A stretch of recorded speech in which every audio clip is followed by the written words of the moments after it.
Hello, how are you?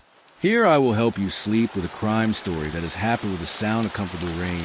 Of course, don't forget to like, comment, and subscribe to this channel for the good of all of us. Let's get started. Story 1. I had never expected that my simple decision to switch flights in March 2014 would tie me forever to one of the most mysterious crimes in aviation history.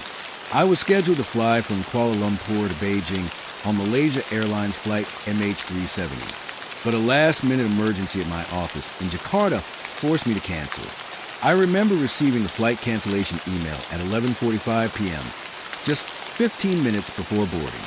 I felt frustration, even regret. If only I had known. That flight never arrived.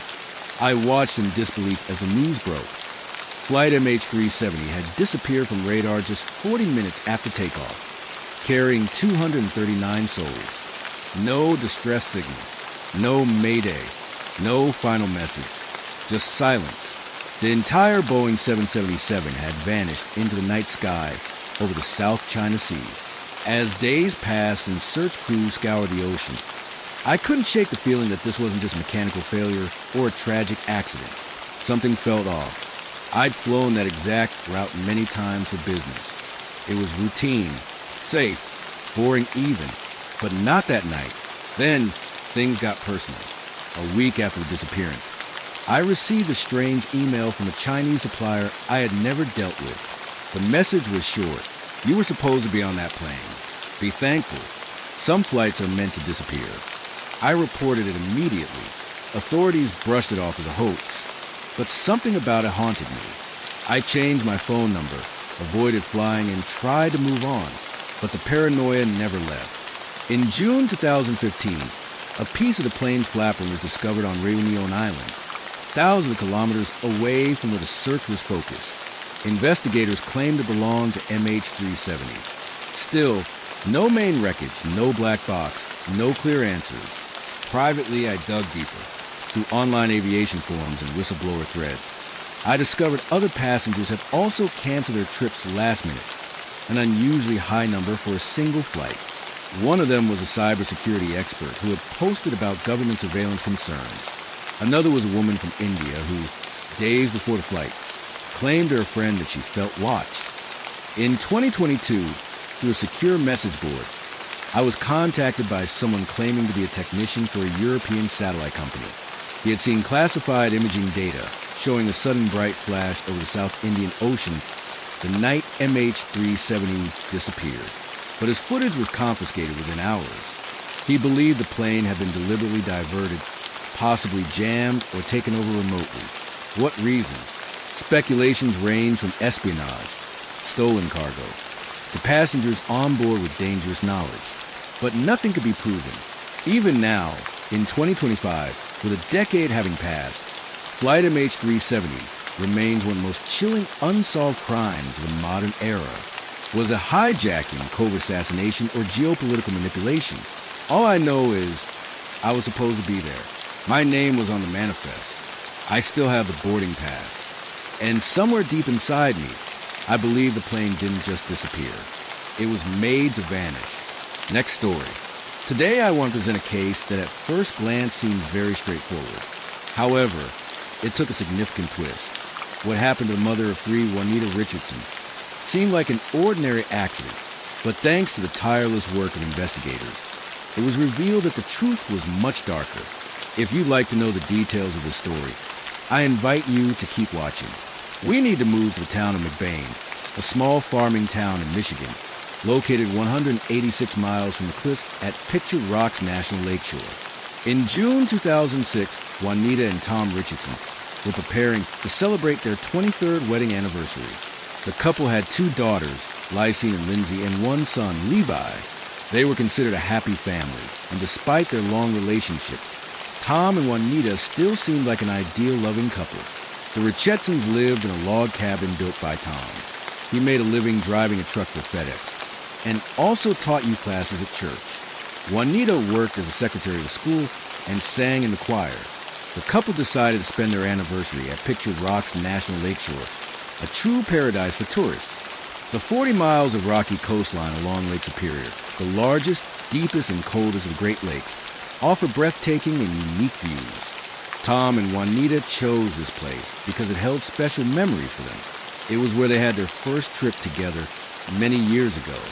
This was meant to be a return to those wonderful memories from the early days of their marriage. Tom even referred to it as their second honeymoon. Their time together was meant to be a break from daily life. They both loved spending time outdoors, and the thrill of adventure, the park seemed like the perfect place. Challenging trails, treacherous rocks, but also views that would take your breath away. On June 22nd, 2006, the fourth day of their vacation, the Richardsons went on their first hike. It was a cloudy, misty morning, and Juanita was taking photos as they walked along the trail. Around 10:30 a.m., they reached the cliffs and admired the views. They stopped for a snack and a rest. Juanita took a photo of Tom sitting on a grassy patch, exactly in their favorite spot. While later Tom went to the nearby restroom of the visitor center, leaving Juanita alone. The account of what happened next comes from Tom. He claimed that when he returned, his wife was no longer where he had left her. He began looking around and calling her name, but received no response. She was nowhere in sight, so he decided to contact the park authorities. The rangers began to search, but there was no sign of what had happened to Juanita. It seemed as though she had simply vanished into thin air, and there were several possible explanations. Optimistic theories suggested that Juanita simply wandered away from the meeting spot with her husband and would return shortly. She might have decided to take a short walk and lost her sense of direction. On the other hand, it couldn't be ruled out that she fell from the cliff, was attacked by a bear, or was kidnapped. The search operation lasted 45 minutes and ultimately revealed the tragic fate. It was not the positive outcome her family had hoped for. Juanita's body was found at the foot of a 43-meter, 141-foot cliff. She had no chance of surviving the fall, as it was equivalent to falling from a window on the 14th floor. Later, the autopsy confirmed what was already suspected. The cause of death was injury sustained from the fall. Pictured Rocks National Lakeshore has existed since 1966 and spans an area of colorful sandstone cliffs, waterfalls, natural arches, and dunes along the shores of Lake Superior. The park attracts nearly 400,000 visitors annually and, until this incident, had never seen such a tragedy. Juanita was the first person to fall from its cliffs. The incident was considered in the cliffs, while beautiful, could be extremely dangerous, especially if one lost their balance near the edge. A moment of inattention could cost someone their life. There were no witnesses to Juanita's fall, but the case initially seemed straightforward. Tom was devastated by what had happened, and his face showed clear signs of anguish and grief. He had to tell his children that they would never see their mother again. He was brokenhearted, but had to be strong for his kids. This tragedy seemed to bring them closer together, and during the funeral service, the three of them stood hand in hand. Meanwhile, investigators were securing the scene and examining the circumstances, but the case appeared to be a simple one, just an unfortunate accident. However, the investigation would likely have been closed quickly, if not for some inconsistencies that began to emerge over time. Tom was questioned several times regarding his wife's death, and surprisingly, he changed his version of events 3 times. The first time, he said that when he returned from the restroom, his wife wasn't where he had left her. However, he later changed his version and claimed she was there. When she saw him, she jumped off the cliff, intentionally taking her own life. He then changed his story again, stating that he found Juanita at the edge of the cliff, but she fell accidentally while trying to show him something. These 3 versions differed drastically from each other, and yet the truth could only be one, so the police directed their suspicions towards Tom. In 2 of the 3 versions, Tom was present at the time of the tragedy and was a direct witness. Investigators began to question whether he might have been the perpetrator as well. The decision was made to take a closer look at the relationship between Tom and Juanita, and it was revealed that their marriage wasn't as perfect as it had seemed. Friends, acquaintances, and family members of the Richardsons were thoroughly questioned.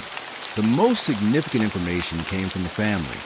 It turned out that contrary to what others believed, Tom and Juanita frequently argued, and Juanita even confided in her closest ones that she was considering a divorce. The reasons behind these arguments were deeper than just petty disagreements. It was discovered that Tom was having an affair with one of his acquaintances, Kelly. As the investigation progressed, Tom shifted from being seen as a grieving husband to the primary suspect. More and more evidence seemed to go against him. During questioning, however, he denied having an affair with Kelly. He claimed that she was just a friend with whom he shared platonic relations. He stated that they had much in common because both were deeply religious, and during all their meetings they only talked about the Bible. Phone records 383 times in less than 9 months. Additionally, it was discovered that Tom regularly reassured his friends that his wife would soon die from cancer. While it was true that one eater had been diagnosed with tumor some time earlier, it was benign, and there was no indication that her death was imminent. On the contrary, judging by the energy she had and her eagerness to go on hikes, it appeared she was in very good health. The police also suspected that Tom might have been involved in domestic abuse. But in this regard, he had the full support of his children, who claimed that he treated their mother well. Despite this, the evidence gathered by the investigators painted Tom in a very negative light. Everything pointed to the fact that he played a direct role in the death of his wife. However, what ultimately convinced the detectives of his guilt was the discovery of a motive. The investigators wondered if he was trying to replace his wife with his mistress. But the truth turned out to be much more mundane. The motive was money. Detectives found that Juanita's life insurance policy would bring Tom nearly $250,000. This wasn't enough to make him wealthy, but it would allow him to pay off the debts he had incurred while building their house. The total debt amounted to $0, $343,000, while the insurance policy would provide him with $335,000. On February 6, 2007, Tom was arrested on charges of first-degree murder. The prosecution claimed that he had premeditatedly taken his wife's life to gain financial benefits. During the trial, Tom was questioned multiple times, and each time he maintained his innocence. He insisted that he loved his wife and would never harm her. His defense team argued that the insurance policy, which was allegedly the motive for crime, originally covered a much smaller amount. Additionally, there was no hard evidence against Tom, only circumstantial clues and assumptions. As an argument for the incident being an unfortunate accident, Juanita's medical record was presented, which left her with permanent instability in her left knee. Therefore, it could not be ruled out that while near the cliff, she simply lost her balance and fell. As I mentioned earlier, Tom had changed his version of the events that tragic day several times. Ultimately, it was established that he was indeed a direct witness, and during questioning, he described his experience. In his initial statements, he claimed to have witnessed her fall accidentally after she smiled, turn away from him and slip. He described seeing her feet briefly in the air, and hearing her last words, possibly, "Oh my God." He maintained that he was overcome by grief and distress, even fainting after the incident due to shock and his fear of heights. Despite the lack of concrete evidence proving Tom's guilt, the prosecution didn't back down. They were able to establish that shortly before their trip, Tom had convinced his wife to make a will. The lawyer who handled it testified that he was surprised that someone would urgently need a will just before a short trip to mountains. According to the will, Tom was to inherit everything from his wife, along with the life insurance money. Investigators also focused on proving that his relationship with Kelly wasn't purely platonic, but rather involved in an affair. This proved to be a significant challenge, as Kelly herself claimed they were just friends who often discussed the Bible during their night shifts at work. One particular conversation caught the investigators' attention.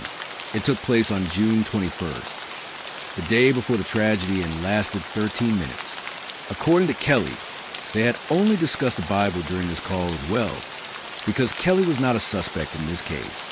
She could not be forced to provide more detailed or possibly more truthful testimony. There was simply nothing more that could be done. What was established was that in addition to speaking with Tom frequently, Kelly also received regular gifts from him. 6 months earlier for Christmas, she had received a pair of earrings, and shortly after the death of his wife, Tom appeared at her home with another gift, a plant from his wife's memorial service. It was a highly unusual gesture for someone who had just lost a beloved partner after over 2 decades of marriage. Despite the investigators' pressure, Kelly maintained her version of events, and the phone calls and small gifts were not enough to confirm their relationship as a romantic one, which could be considered a motive for crime. Consistently maintained his innocence, asserting that he had no role in his wife and would never harm her. Tom stated that he and Juanita were experiencing a strong period in their marriage, and that there was no plan to replace her with someone else. He explained that any suggestion of a premeditated plan was false, including the idea that he was motivated by money or a potential future relationship with his colleague Kelly Brophy. But he attributed these changes to the shock and trauma he felt following the incident, not the deception. He argued that he was genuinely devastated by her death, and that he would never purposely endanger her life. Shock and stress can impact the memory of witnesses, and especially the memory of the victim. Throughout the trial, Tom had the full support of his children. All three stood and insisted that he would never harm their mother. This undoubtedly influenced how the jury saw the defendant. On the other hand, Juanita's parents and her sister were convinced of Tom's guilt. The defense attorney ended his closing statement by describing the investigation into Tom as a rush to judge an innocent man who loved his wife. He claimed that there was not a single piece of evidence pointing to his guilt, which was even confirmed by the prosecutors themselves. The prosecution acknowledged that there were no direct, irrefutable pieces of evidence in this case, but the number of circumstantial ones was overwhelming. Jeanette Ellens, Juanita Richardson's sister, played a significant role in the investigation. Jeanette reportedly testified about her concerns regarding Tom Richardson's treatment of Juanita and the growing tensions between the couple. She mentioned instances suggesting Tom's volatile behavior, which included verbal altercations with Juanita, often about finances, and his alleged close relationship with another woman. These accounts helped law enforcement consider Tom as a suspect, contrasting his claims that Juanita's death was accidental. In court, Jeanette made a highly emotional statement directed at Tom. She openly expressed her devastation and anger, calling him a coward and expressing profound sorrow over her sister's death, believing that Juanita deserved justice. She felt that Tom's actions had forever impacted their family, particularly the loss for Juanita's children, who were left without a mother. In the first vote, the jury was divided. 7 jurors found Tom guilty, while the remaining 5 disagreed. During the resumed trial, the prosecutor presented a video reconstruction of the fall, using and mentioned one particular injury that seemed suspicious, a double bruise on her right thigh. This fact caught the attention of 2 members of the jury. The men stood up and decided to investigate what could have caused such a bruise. At one point, a journalist in the room nudged the man in the thigh, and the man immediately fell. Another prosecution witness, a former karate instructor, testified under oath that 15 years earlier Tom had been on track to earn a black belt. Everything began to fall into place logically.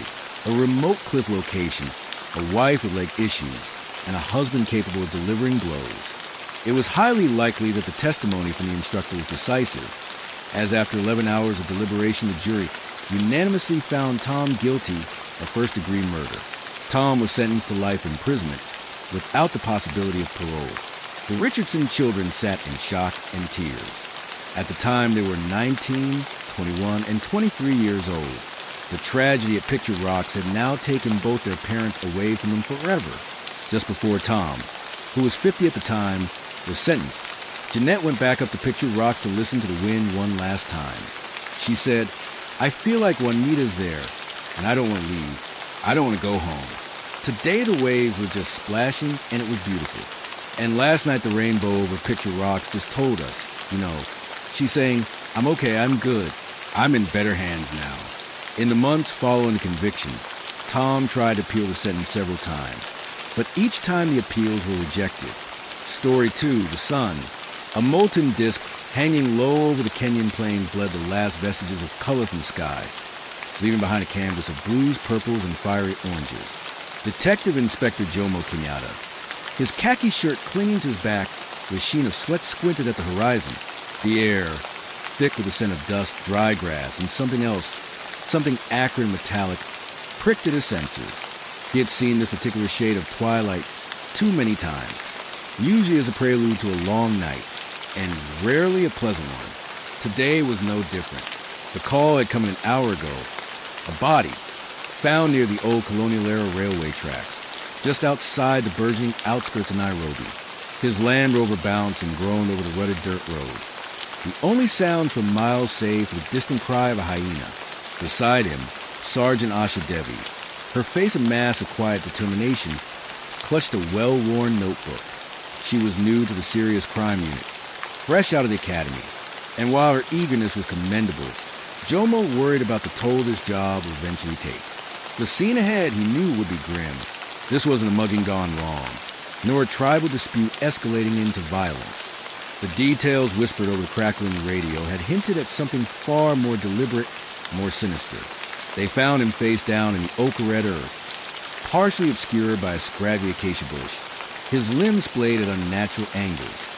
The silence that fell over the small group of officers and forensics personnel was heavy, punctuated only by the whirring of a distant generator powering the mobile floodlights. Flies, already drawn by the scent of death, buzzed in a macabre dance. Joe monologued, his seasoned eyes scanning the scene, taking in every detail. The tattered, once expensive suit, the scuffed leather shoes, the distinctive gold signet ring on a lifeless hand. No wallet, no identification, but the wound, the single, precise bullet hole in the back of the head, indicated a professional job. This wasn't a desperate act. It was an execution. Any witnesses? Jomo's voice was a low growl, cutting through the oppressive quiet. A younger constable, visibly shaken, shook his head. Nothing, sir. Just a herdsman who saw something shiny in the dust. Thought it was a discarded tin. Jomo sighed, running a hand over his close-cropped hair. A herdsman, likely illiterate and terrified, wouldn't be much help. The Nairobi of the early 2000s was a city of stark contrast, a volatile mix of booming enterprise and desperate poverty, of modern aspirations and ancient traditions. In this melting pot, crime thrived, often slipping through the cracks of an overburdened and underfunded police force. Asha, meanwhile, was already at work, meticulously documenting the scene, her brow furrowed in concentration. She pointed to a faint, almost imperceptible scuff mark near the body. Looks like a struggle, sir. Or maybe the body was dragged a short distance after being shot. Jomo nodded, impressed by her keen observation. Good, Asha. Check for any disturbed earth, anything that doesn't belong. As the forensic team began their grim work, carefully bagging evidence, Jomo allowed his gaze to drift beyond the immediate vicinity of the crime. The railway tracks, snaking into the distance, whispered tales of old trade routes and forgotten histories. He noticed a cluster of relatively fresh tire tracks, distinct from the Land Rovers, leading off into the bush. Not a typical vehicle, judging by the width. Something heavier. Perhaps. The next morning, the victim was identified as Elias Mbeki, a prominent South African businessman with burgeoning interest in the lucrative and often cutthroat gemstone trade. His arrival in Nairobi had been largely unannounced, a deliberate attempt to keep his dealings quiet. This detail immediately sent a jolt of recognition through Jomo. The gemstone trade was a labyrinthine world, rife with shadowy figures, illicit dealings, and more than its fair share of violence. Becky's sudden, violent death smelled less of a random attack and more of a message. Jomo and Asha began their inquiries at the victim's last known location, a luxury hotel in the heart of Nairobi. The hotel staff, initially hesitant, eventually confirmed Becky's stay and his secretive nature. He had checked in under an assumed name, paying in cash, and had very few visitors. One name, however, surfaced during their interviews. A local dealer named Solomon Sly in Jaguna, known for his dubious connections and his ability to acquire stones from less than legitimate sources. Sly in Jaguna had a reputation as slippery as his moniker suggested, a man who operated in the gray areas, thriving on the desperation of miners and the greed of buyers. He was a frequent target of Jomo's investigations, but always seemed to elude definitive capture. The trail led them to a bustling, chaotic market in the city's industrial district, a place where legitimate businesses jostled for space with black market operations. The air here was thick with the smell of exhaust fumes, spices, and unwashed humanity. Sly and Jaguna's stall, a ramshackle affair tucked away in a corner, was surprisingly quiet. Jomo and Asha approached, their presence immediately drawing the wary glances of Amok. Sly, a wiry man with shifty eyes and perpetual smirk, looked up from polishing a piece of raw amethyst. His smile vanished as he recognized Jomo. Inspector Kenyatta, Sly greeted, his voice laced with feigned cordiality. To what do I owe this pleasure? Jomo wasted no time. Elias Mbeki, you met with him. Sly's eyes flickered, betraying a hint of unease. Mbeki? Never heard of the man. Asha, however, stepped forward, holding up a small, clear plastic bag containing a single polished emerald. This was found near Mbeki's body. Forensics traced it to a specific mine in Tanzania, a mine known for its unique distribution channels. Channels, Mr. Njuguna, that you are intimately familiar with. Sly's smirk faltered. He looked from the emerald to Asha, then to Jomo, his mind racing.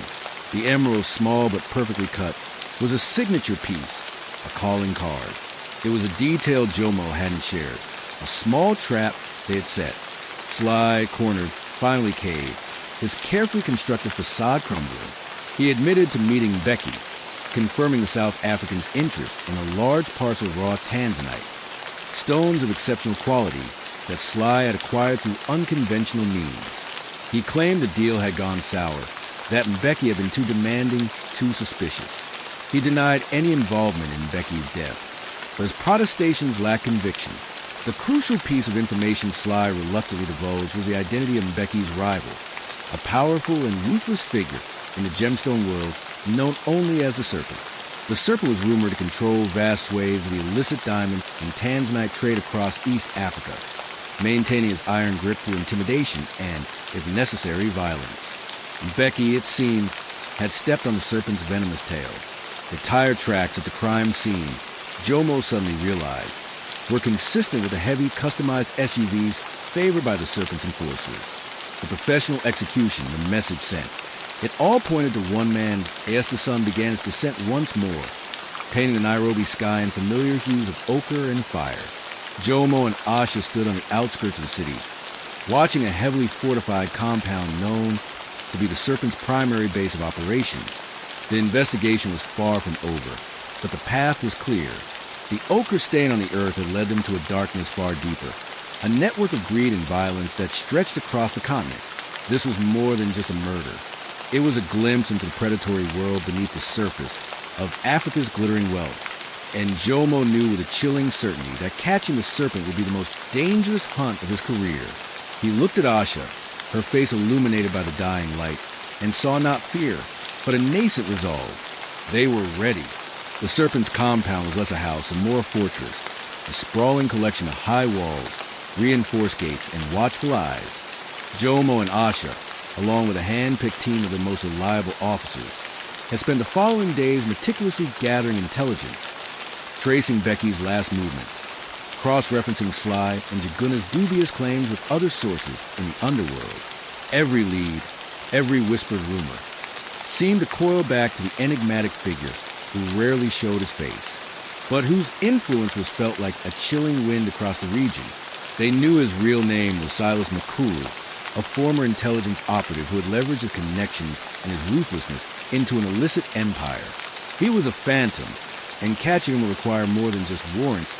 It would require cunning. Their plan was simple in its audacity. They couldn't storm the compound. The ensuing bloodbath would be catastrophic, and evidence would vanish in a puff of smoke. Instead, they would use the very thing that drove Mkura greed. They leaked carefully fabricated information through their network of informants. A new, incredibly rare shipment of pink diamonds was making its way through Nairobi, a bounty so immense it would tempt even Mkuru out his lair. The bait was set, and they waited. The wait was agonizing, punctuated by the relentless heat and the gnawing uncertainty. Asha, despite her earlier composure, now showed the strain. Her usual meticulousness was still present. But Jomo noticed a slight tremor in her hands when she took notes. The way her gaze often drifted to the horizon, as if searching for something she couldn't quite name. He knew that look. It was the burden of the job, the weight of lives lost, and the evil that men do. He had carried it for decades. He offered a quiet word of encouragement, a shared flask of lukewarm water, a silent acknowledgement of the difficult path they walked. 3 days later, The trap sprung. Word came through their most trusted contact. Kuru was indeed moving, planning to intercept the supposed diamond shipment near the disused airstrip on the outskirts of Athi River, an isolated, dusty expanse favored by smugglers. This was their chance. Jomo assembled his team, their faces grim but determined. The operation had to be precise, swift, and above all, silent. They couldn't afford a single misstep under cloak of a moonless night. Their vehicles, stripped of any identifying marks, crept through the bush, their engines barely whispering. The air was cool now, carrying the earthy scent of plains. Jomo gripped the steering wheel, his knuckles white. Beside him, Asha held a silenced assault rifle, her breathing steady, her eyes fixed on the path ahead.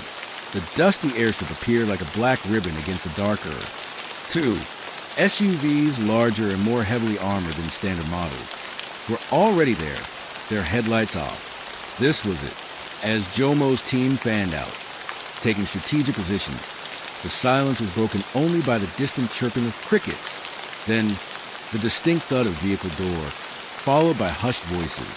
Nkiru, or at least his top enforcers, had arrived.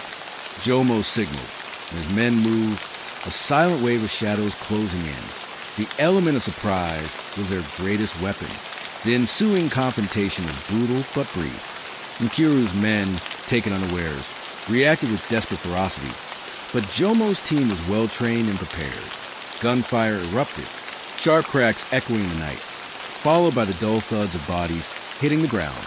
Asha moved with surprising speed and precision, her training kicking in, disarming one of Mkuru's heavily armed guards with fluid efficiency.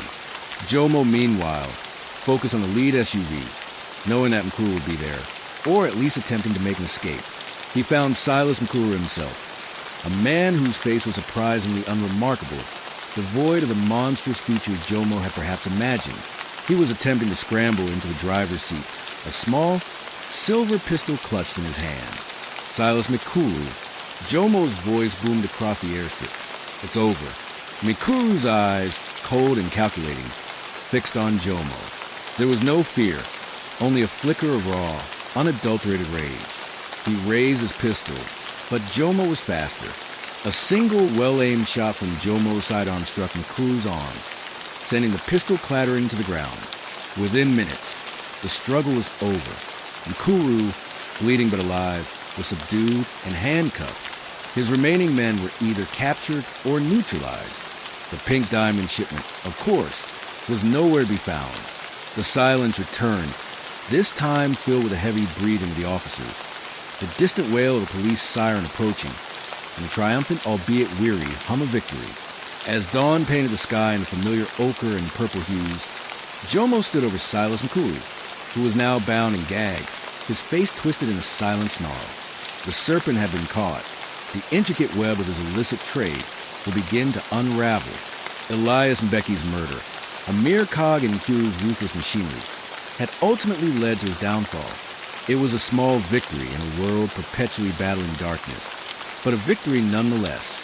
Jomo looked at Asha, who was supervising a collection of evidence, her face smudged with dirt, her eyes tired but bright. She met his gaze, and a faint smile touched her lips. She had proven herself, not just as a capable officer, but as someone who could stare into the abyss and still fight. The ochre stain on the earth, the beginning of their grim journey, now felt like a distant memory, replaced by the grim satisfaction of justice, however fleeting. The sun rose higher, casting long shadows across the plain, and for a moment, the world felt a little less dark. The dust from the chase settled with the rising sun, painting the Kenyan plains in hues of a new day. Detective Inspector Jomo Kenyatta leaned against the hood of his Land Rover, the acrid smell of spent gunpowder slowly dissipating into the crisp morning air. Beside him, Sergeant Asha Debbie methodically cleaned her rifle, the rhythmic clicks a counterpoint to the distant chatter of the other officers securing the scene. Silas Mkuru, the serpent, now a man stripped of his power, was being loaded into a police van, his venomous gaze still sharp, even in defeat. Jomo watched him, a weariness settling deep in his bones that had nothing to do with physical exhaustion. It was the weariness of seeing humanity's darker side, again and again, The ochre stain that had marked Elias and Becky's final resting place had led them here, to this remote airstrip, to the heart of a criminal enterprise built on greed and violence. They had won this battle, certainly, but the war against such pervasive darkness felt endless. Africa, vibrant and resilient, was also a continent perpetually battling the shadows cast by illicit wealth and desperation. Asha finished cleaning her weapon, the metal gleaming in the nascent sunlight. She looked at Jomo, her expression a mix of relief and a dawning understanding of the true nature of their work. The initial shock of the crime scene, the meticulous pursuit of clues, the adrenaline of the confrontation, it had all culminated in this quiet aftermath. She had faced the beast and emerged, not in scab, but stronger. He'll talk eventually, Asha said, her voice low, and when he does, we'll unravel more than just Becky's murder. This goes deeper, doesn't it, sir? Jomo nodded, his gaze sweeping across the vast, awakening landscape. Much deeper, Asha. Becky was just a pebble in a very large, very dirty pond. But every pebble move could disrupt the entire ecosystem. This isn't just about justice for one man. It's about sending a message that even the serpents of this world can be caught. He watched the police van carrying Kuru disappear into the distance, a small dot against the vastness of the plains. The sun climbed higher, warming the air, chasing away the last vestiges of a night's chill. The land, ancient and indifferent, began to stir with the sounds of daily life. A distant bird call, the rustle of dry grass, and the breeze. For a moment, Jomo allowed himself to feel a flicker of hope. He looked at Asha, seeing in her youthful determination a reflection of the future, a renewed commitment, fighting the good fight. The path ahead would be long and arduous, filled with more shadows and more ochre stains. But they would face it together. Let's go, Asha, Jomo said, pushing himself off the Land Rover. We have a lot of paperwork and even more questions to ask. He paused, looking back at the airstrip. Now just a flat expanse of dirt under the brightening sky. The ghost of the night's violence lingered, a testament to the thin line between order and chaos. But for today, order had prevailed, and that, in this part of the world, was a victory worth savoring. Let's jump to next story. Story 3. The air in Kinshasa hung thick and heavy, a humid blanket woven with the scent of diesel fumes, grill plantains, and a distant, ever-present echo of Lingala music. It was 2003, and for Inspector Queel, the city's cacophony was both the soundtrack to his life and the white noise of his investigations. In his office, a cramped, sweat-stained box on the third floor of the central police station offered little respite. A single, wheezing fan pushed the hot air around, doing more to circulate the smell of stale coffee and old paper than to cool anything. Queel, a man whose face was a road map of the years he'd spent navigating this urban jungle, sat hunched over a file, his brow furrowed in concentration. The case had landed on his desk a week ago, a seemingly straightforward matter that had quickly unraveled into a tangle of lies, power, and secrets. The victim was a young journalist named Tabo, found dead in a grimy alley behind a nightclub. The official report said a botched robbery, a tragic but common occurrence. Queel, however, knew better. Tabo had been working on a story, a deep dive into the shadowy world of illegal resource extraction, and his death had all the hallmarks of a message, a brutal period at the end of a dangerous sentence. Tabo's notes recovered from a hiding place in his apartment were a cryptic jumble of dates, names, and code words. Operation Lionheart was scrawled on one page, a name that made Queel's stomach tighten. It was a known code word for a consortium of foreign investors and powerful local figures involved in a highly profitable and highly illegal diamond smuggling operation. The trail had gone cold a year ago, with no one daring to speak of it openly. Now, with Tabo's death, the ghosts had returned. Queel's first lead was a name that appeared repeatedly in Tabo's notes. The architect. He knew who that was. Jean-Pierre Mbemba, a smooth-talking businessman with an immaculate suit and a reputation for getting what he wanted, no matter the cost. Mbemba's empire spanned from legitimate enterprises like construction and real estate to the more dubious ventures of private security and logistics, all of which provided the perfect cover for his illicit activities. Queel had been trying to build a case against him for years, only to have it dissolved every time, the evidence vanishing into the ether or witnesses suddenly developing amnesia. The system was rigged, and Bemba held the keys. This time, however, was different.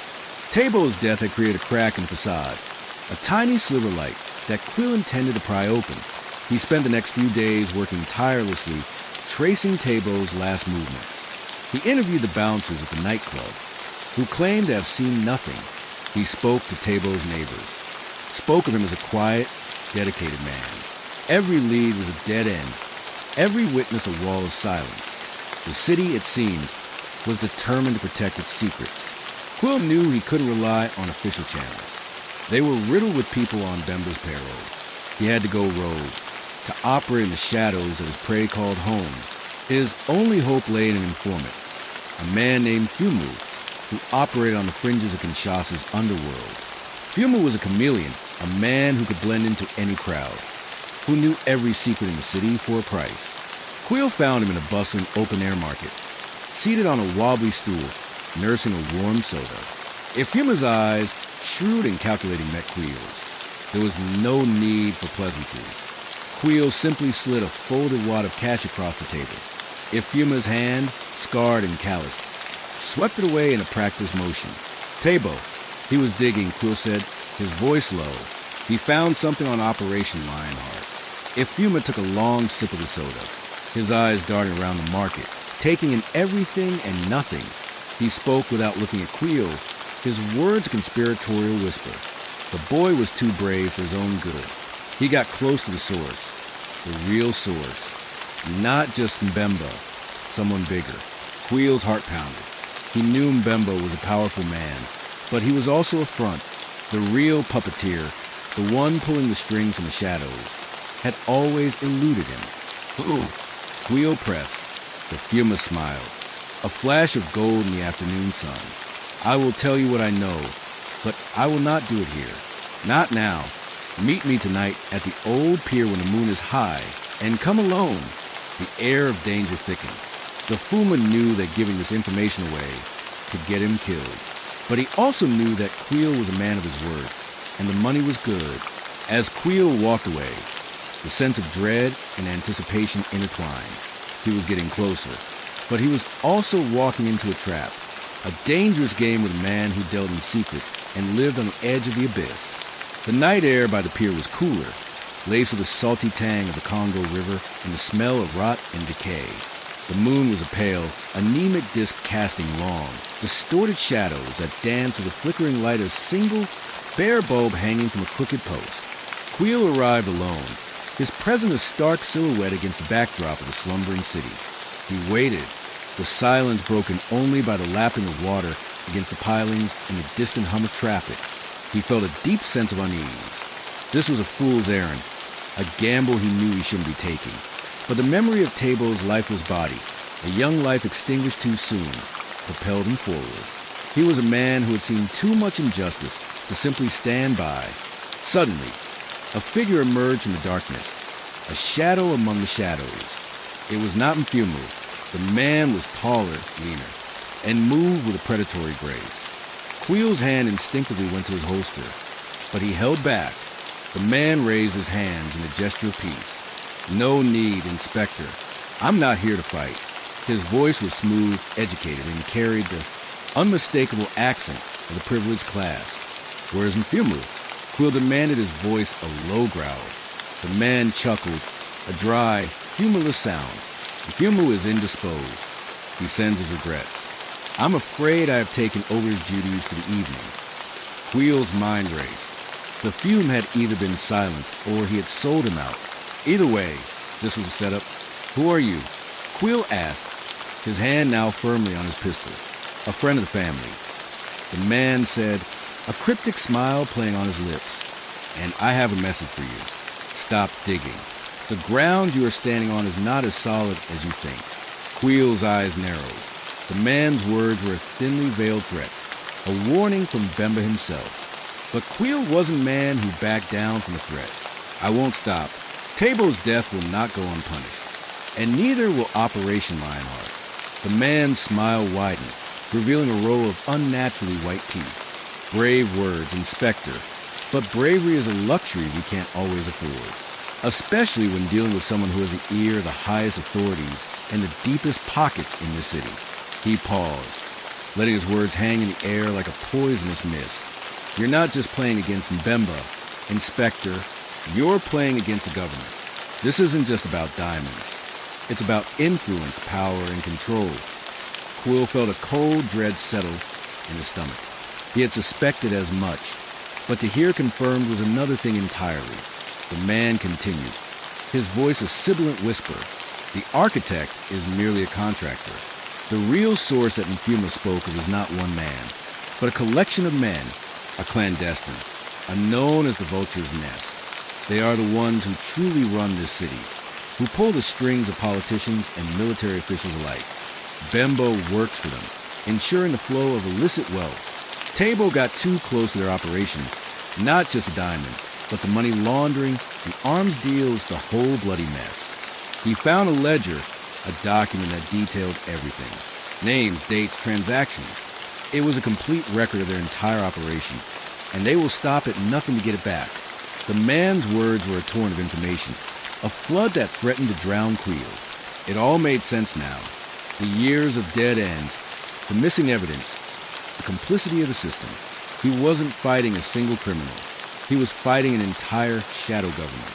Before Quill could process it all, the man pulled something from his jacket pocket. It was a small, worn, letter-bound book. He held it up, a glint of triumph in his eyes. This is what they're looking for, Inspector. This is Tabo's ledger, and I'm giving it to you. Quill stared dumbfounded. Why would he do this? Why? He asked, his voice barely a whisper. The man's smile was gone, replaced by a look of weary resignation. Because I too was once a man of honor, and I know what it's like to be corrupted by power. I am their logistics man, their driver, their courier. I'm a small piece in a big, ugly machine, and I'm tired of seeing good people die. He placed the ledger on a wooden crate. My freedom for this. Once you have it, you can take them down.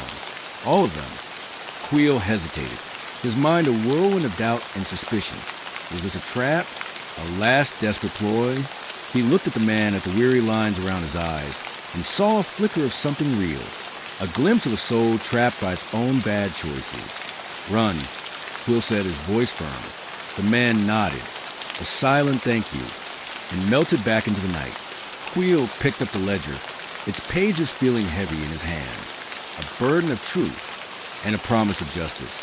The fight was far from over, but for the first time in a long time, Quill felt a glimmer of hope. The ledger clutched tight in Quill's hand, felt less like a book and more like a ticking bomb. He couldn't go back to the station. It was too compromised. The Vulture's nest of tentacles everywhere, reaching into the highest echelons of power. His anonymous informant, the weary logistics man, had given him not just a tool for justice, but a massive target on his back. Quill knew his next move had to be swift, decisive, and entirely off the grid. He couldn't trust anyone in uniform, not after what he'd just learned. His only recourse was a deep-seated contact, a grizzled old reporter named Papa H.N., who had long since retired from mainstream journalism, but still possessed an unparalleled network of sources and an unshakable belief in the truth. Papa H.N. lived in a secluded compound on the outskirts of the city, a place where information flowed freely but quietly, away from the prying eyes of corrupt.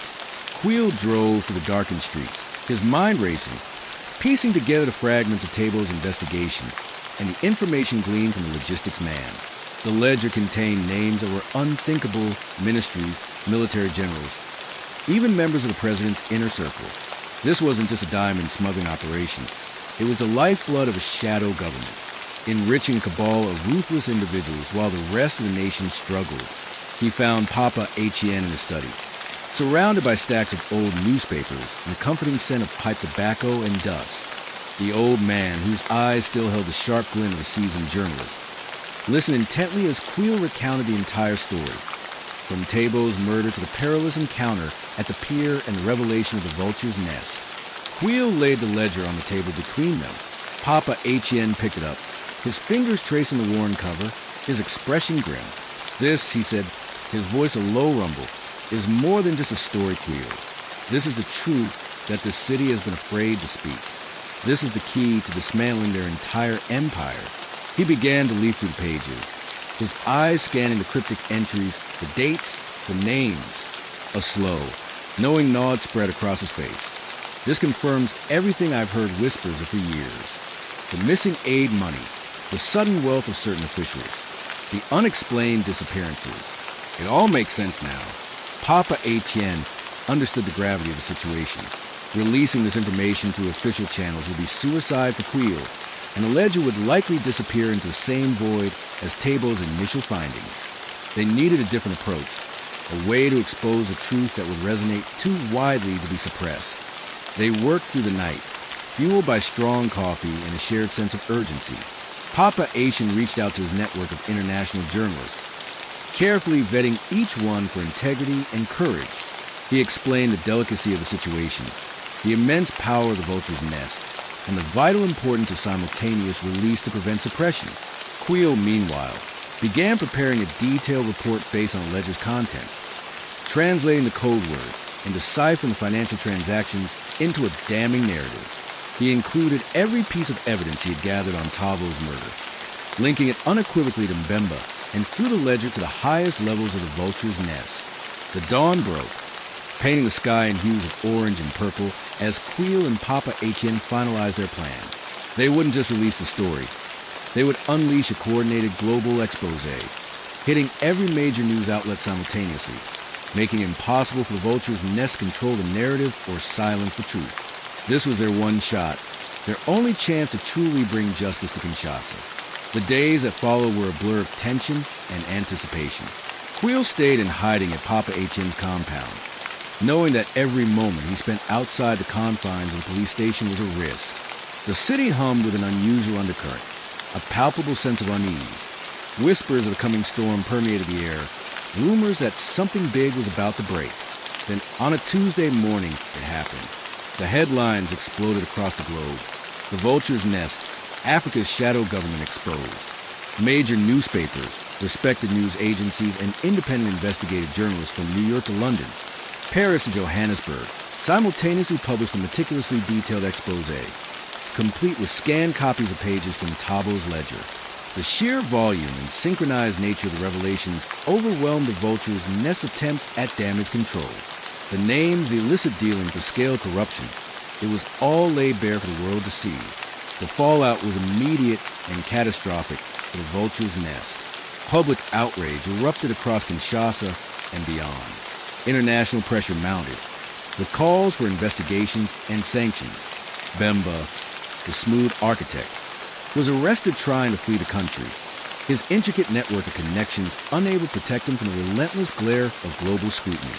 Other prominent figures named in the ledger began to disappear, some arrested, others going into hiding, their empires crumbling around them. The military generals, the politicians, the corrupt officials. One by one, they faced the consequences of their actions. Inspector Queel watched the news unfold from Papa Etienne's small television, a quiet sense of triumph mixing with a weariness that had settled deep in his bones. He knew the fight for justice was never truly over, that new vultures would always emerge to prey on the vulnerable. But for now, a significant victory had been won. Tebo's death had not been in vain. His bravery, coupled with the selfless act of a weary courier and the unwavering dedication of an old journalist, had finally shattered the long-standing reign of the vulture's nest, bringing a fragile, yet undeniable, dawn of accountability to the troubled heart of Africa. Queel knew his work was far from finished, but for the first time in a long time, the air in Kinshasa felt a little less heavy, imbued with a faint, hopeful scent of change. Let's jump to next story. Story 4. The Lagos heat in 2007 was a living entity, a suffocating presence that clung to every surface and permeated every breath. For Detective Inspector Tavio Biomusa, it was merely another constant in a city defined by its relentless rhythms. The blare of horns, the chatter of 1,000 languages, the vibrant, chaotic pulse of life and death. His office, a perpetually humid box in the Akaja police precinct, offered little refuge. The ceiling fan merely stirred the stagnant air, pushing around the scent of stale coffee and desperation. Bayo, a man whose weary eyes had seen too much of humanity's darker side, hunched over a stack of medical reports that, on the surface, seemed unconnected. A cluster of recent deaths in different public hospitals across the city had caught his attention, not because of their individual circumstances, pneumonia, malaria, typhoid, but because of an unsettling pattern. All the victims, diverse in age and background, had been prescribed the same common antibiotic or anti-malarial drug shortly before their rapid decline. The doctors, overwhelmed and under-resourced, had attributed the deaths to complications, to pre-existing conditions, to the general fragility of life in a city where illness often struck with brutal finality. But Bayo, with a seasoned detective's instinct, felt a prickle of unease. It was a kind of nagging sensation that often preceded something far more sinister than medical negligence. He pulled out the pharmaceutical names, cross-referencing them with the hospital pharmacies where they were dispensed. A particular brand, Vita Health, kept appearing. Vita Health was a prominent, seemingly reputable Nigerian pharmaceutical company, known for its affordable and widely distributed medications. Their colorful adverts plastered walls and buses across the city, promising health and vitality. Bayo began his unofficial investigation, knowing that any formal inquiry into such a well-established company would be met with immediate resistance, or worse, outright obstruction, given the delicate dance between power and profit in Lagos. He started with the families, listening to their grief-stricken accounts, noting their shock at the sudden deterioration of their loved ones. After taking what should have been curative medicine, he interviewed the overworked nurses and doctors who, under pressure, often dismissed his questions about the drugs as an attempt to find fault where there was none, yet some whispered of an unusual bitterness in pills, or a packaging that felt slightly off. Subtle details easily overlooked in the chaotic rush of a public hospital. One evening after hours, Bayo visited a small, independent pharmacy tucked away in a bustling market. The owner, a cautious man named Mr. Okoro, had a reputation for honesty in a trade often riddled with shortcuts. Bayo explained his suspicions without revealing the full extent of his concerns, simply asking about the quality of Vita Health products. Mr. Okoro's eyes darted around nervously. He spoke in hushed tones, admitting that he had recently received a batch of Vita Health antibiotics that seemed different. The foil blister packs were flimsy, the printing on the boxes smudged in places. He had even on a hunch tried a small quantity of the powder from a capsule himself, noting a distinct, chalky taste that was not typical. "I returned them, Inspector," Mr. Okoro whispered, his voice barely audible above the market's distant din. "I told the distributor something was wrong. They said it was a new batch, slightly different packaging. But I know what genuine medicine feels like." This felt like a lie. He pulled out a single discarded Vita Health box from under his counter, its colors vibrant, but somehow duller than Bayo remembered from official adverts. Bayo took the box, his fingers tracing the slightly uneven edges of the cardboard. This was it. This was the tangible lead he needed. He thanked Mr. Okoro, leaving him with a veiled warning about his safety, knowing that even the small act of cooperation could put the pharmacist in danger. He couldn't send the samples through official police channels. They would be intercepted, compromised, or simply lost. Instead, he reached out to an old university friend, Dr. Anya, now a senior chemist at a private, independent laboratory. It was a risky move, but Anya was known for her integrity and meticulousness. He handed her a handful of the Vita Health pills he'd managed to acquire from the affected hospitals and a sample from Mr. Okoro's pharmacy, along with significant sum of his own money to cover the analytical costs. "Don't ask questions, Anya," he had told her, his voice grim. "Just tell me what's in them." The wait was agonizing, but Bayo knew that if his suspicions were correct, this wasn't just a case of simple fraud. It was a mass poisoning orchestrated by someone powerful, someone who held the lives of countless Nigerians in their counterfeited hands. Days later, Dr. Anya's call came, her voice tight with barely suppressed anger. "Bayo," she said, cutting straight to the chase. "Those Vita Health pills you gave me, they're poison, or worse, nothing at all." Her analysis had confirmed Bayo's darkest fears. The antibiotics contained no active pharmaceutical ingredient, just chalk, starch, and trace amount of a common industrial dye. The anti-malarials, terrifyingly, contained a toxic cocktail of sawdust and a low-grade insecticide. Enough to cause organ failure, but masquerading as a life-saving drug. This wasn't just poor quality control. This was a deliberate, malevolent act of mass deception and murder. The scale of it, the sheer audacity, made Bayo's blood run cold. Vita Health wasn't just selling fake drugs. They were actively orchestrating a silent genocide, profiting from the desperate hope of the sick. The trail led directly to Dr. Emeka Enns, the charismatic and philanthropic CEO of Vita Health. Enns was a national figure, celebrated for his business acumen, his charitable donations to hospitals, and his ubiquitous presence at high-profile government functions. He was untouchable, a man woven into the very fabric of Nigeria's elite. Bayo began digging into Enns' past, piecing together a mosaic of ambition and ruthlessness hidden beneath a polished facade. Enns had started small, importing legitimate pharmaceuticals, before rapidly expanding Vita Health into a national behemoth. Whispers of competitors being muscled out, of suspiciously fast regulatory approvals, had always circulated, but none had ever stuck. And political connections were ironclad, his influence reaching deep into every relevant ministry. Bayo tried to approach the case through official channels once more, presenting Anya's damning report to his superiors. He was met with a wall of skepticism, veiled threats, and ultimately, a directive to focus on actual crime, not conspiracy theories. He knew then that he was truly alone in this. His only option was to find an inside source, someone within his impenetrable organization who could provide irrefutable evidence that couldn't be dismissed or disappeared. He focused his attention on Vita Health's sprawling distribution network, the intricate web that ensured the counterfeit drugs reached every corner of the country. His break came from an unexpected quarter. A former employee of Vita Health, a mid-level logistics manager named Bola, had lost her young son to a sudden, unexplained illness, coincidentally after he'd been given a Vita Health anti-malarial. Grief-stricken and suspicious, she had contacted a quiet, independent community activist group, Bayo knew worked outside of government influence. Through them, Bayo arranged a clandestine meeting with Bola in a discreet tea shop in a quieter part of Lagos. Bola was gaunt, her eyes hollowed by sorrow and fear, but there was a steely resolve beneath her fragility.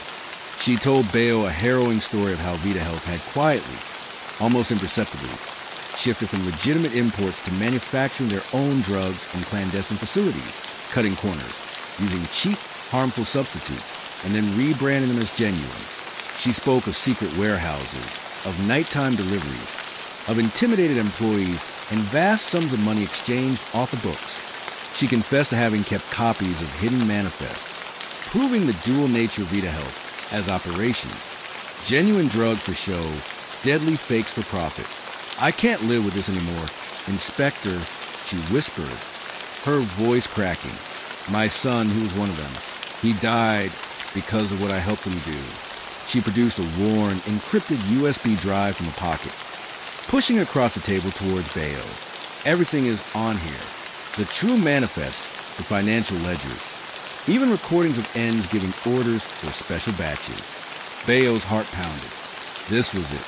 This was the undeniable proof. But as she handed him the drive, a sleek black car with tinted windows pulled up sharply outside the tea shop. Two burly men, their faces grim, emerged. Bola saw them, and her eyes widened in terror. "They know," she gasped, her voice raw. "Run, Inspector. Take it. Expose them." Before Bayo could react, the men were inside, their movements swift and practiced. Bola was seized, her screams abruptly cut short as she was dragged towards the waiting car. Bayo, his hand instinctively going for his sidearm, hesitated. He had a choice.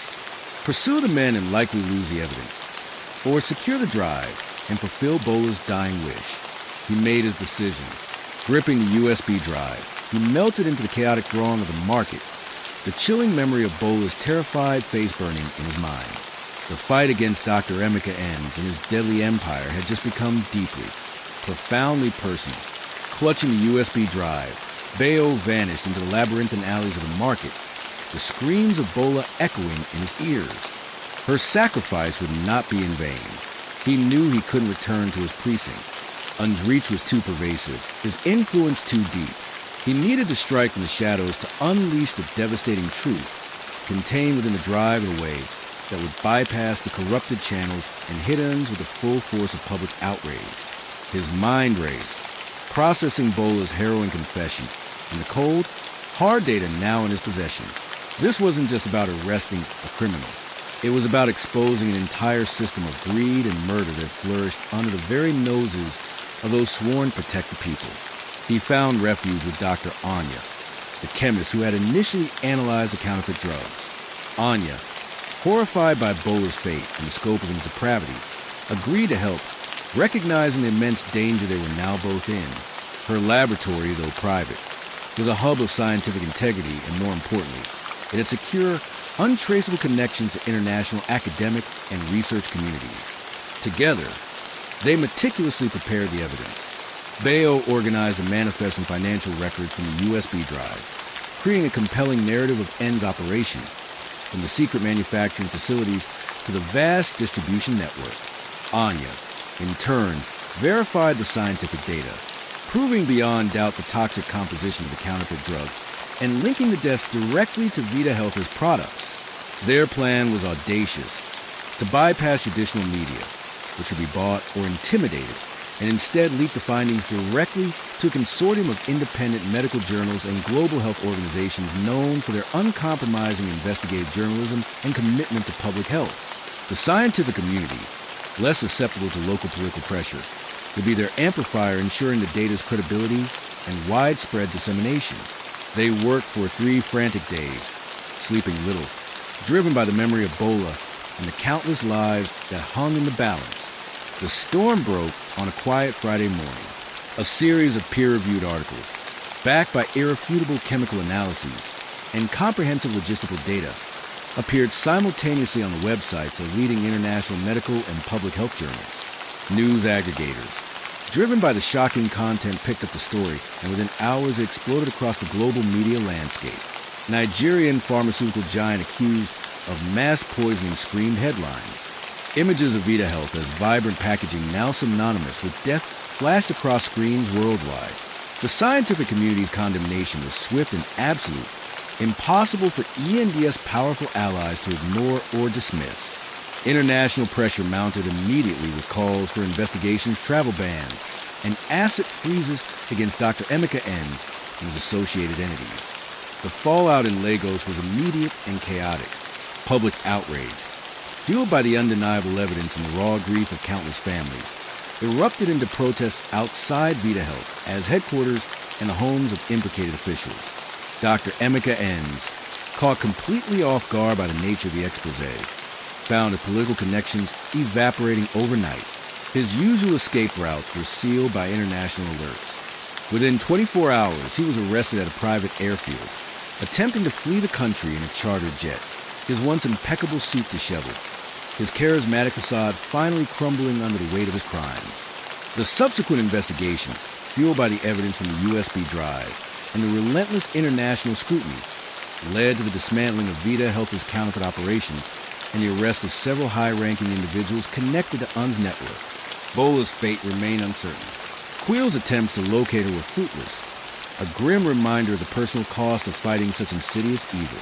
Yet, as Bayo stood watching the news reports of his downfall, a quiet satisfaction settled over him. Justice, though often slow and painful, had found its way, piercing through the layers of corruption to bring a dangerous truth to light and offering a glimmer of hope that Lagos, despite its enduring chaos, might finally breathe a little freer. Let's jump to next story. Story 5. The Kenyan savannah, even at dawn in 2005, held a deceptive serenity. The first rays of sun painted the sprawling plains in hues of gold and rust, stirring the acacia trees to life and coaxing the first calls from distant birds. But for Juma, a man whose life was intertwined with the rhythm of the wild as much as the chaos of Nairobi, this particular morning held no peace. The wind, which usually carried the scent of dust and freedom, instead brought the metallic tang of something sinister. He knelt beside the body of Mzee, his mentor, his friend, whose weathered face now stared blankly at the vast sky. Kido, a game warden of legendary dedication, had been found at the edge of the park, far from any established patrol route, his old rifle discarded beside him. The scene screamed not of a botched poaching attempt, but of an execution. 2 clean shots, precise and brutal, one to the chest, another to the head, delivered with an almost professional detachment. This was no random act of violence. This was a message, etched in blood against the canvas of the dawn. Juma, an ex-military man whose lean frame and watchful eyes belied a deep passion for conservation, felt a familiar surge of cold fury. He and Keto had been chasing whispers for months. Rumors of a new, highly organized ivory syndicate, bolder and more ruthless than any they'd encountered before. This group wasn't just targeting the occasional rogue elephant. They were systematically decimating entire herds. Their operations sophisticated, their reach seemingly limitless. Keto had been close, too close, to uncovering something significant. Juma's hands, calloused from years of tracking and patrolling, gently searched Keto's pockets. All he found was a small, crudely carved elephant figurine, no bigger than his thumb, made from dark ebony. It was an unusual piece, not something Keto would typically carry. Its base bore a barely visible intricate symbol, a stylized spiral that seemed vaguely familiar, but Juma couldn't place it. This was Keto's final clue, a desperate breadcrumb left in the face of oblivion. Back in Nairobi, the official response was predictable. The local police, underfunded and riddled with internal politics, quickly dismissed Keto's death as an unfortunate skirmish with poachers. A common tragedy in the endless war for Africa's wildlife. The evidence was scant. They argued, the motive clear, ivory, but Juma knew better. Keto was no fool. He wouldn't have engaged a poaching gang alone, especially not in such exposed location. The 2 precise bullet wounds spoke volumes. Frustrated by the bureaucratic indifference and knowing that the syndicate's tentacles likely reached deep into the very institutions meant to stop them, Juma decided to pursue justice on his own. He took compassionate leave from his ranger duties, packed a small bag, and left the park for the grittier, more dangerous urban landscape of Nairobi. The ebony elephant is only guide.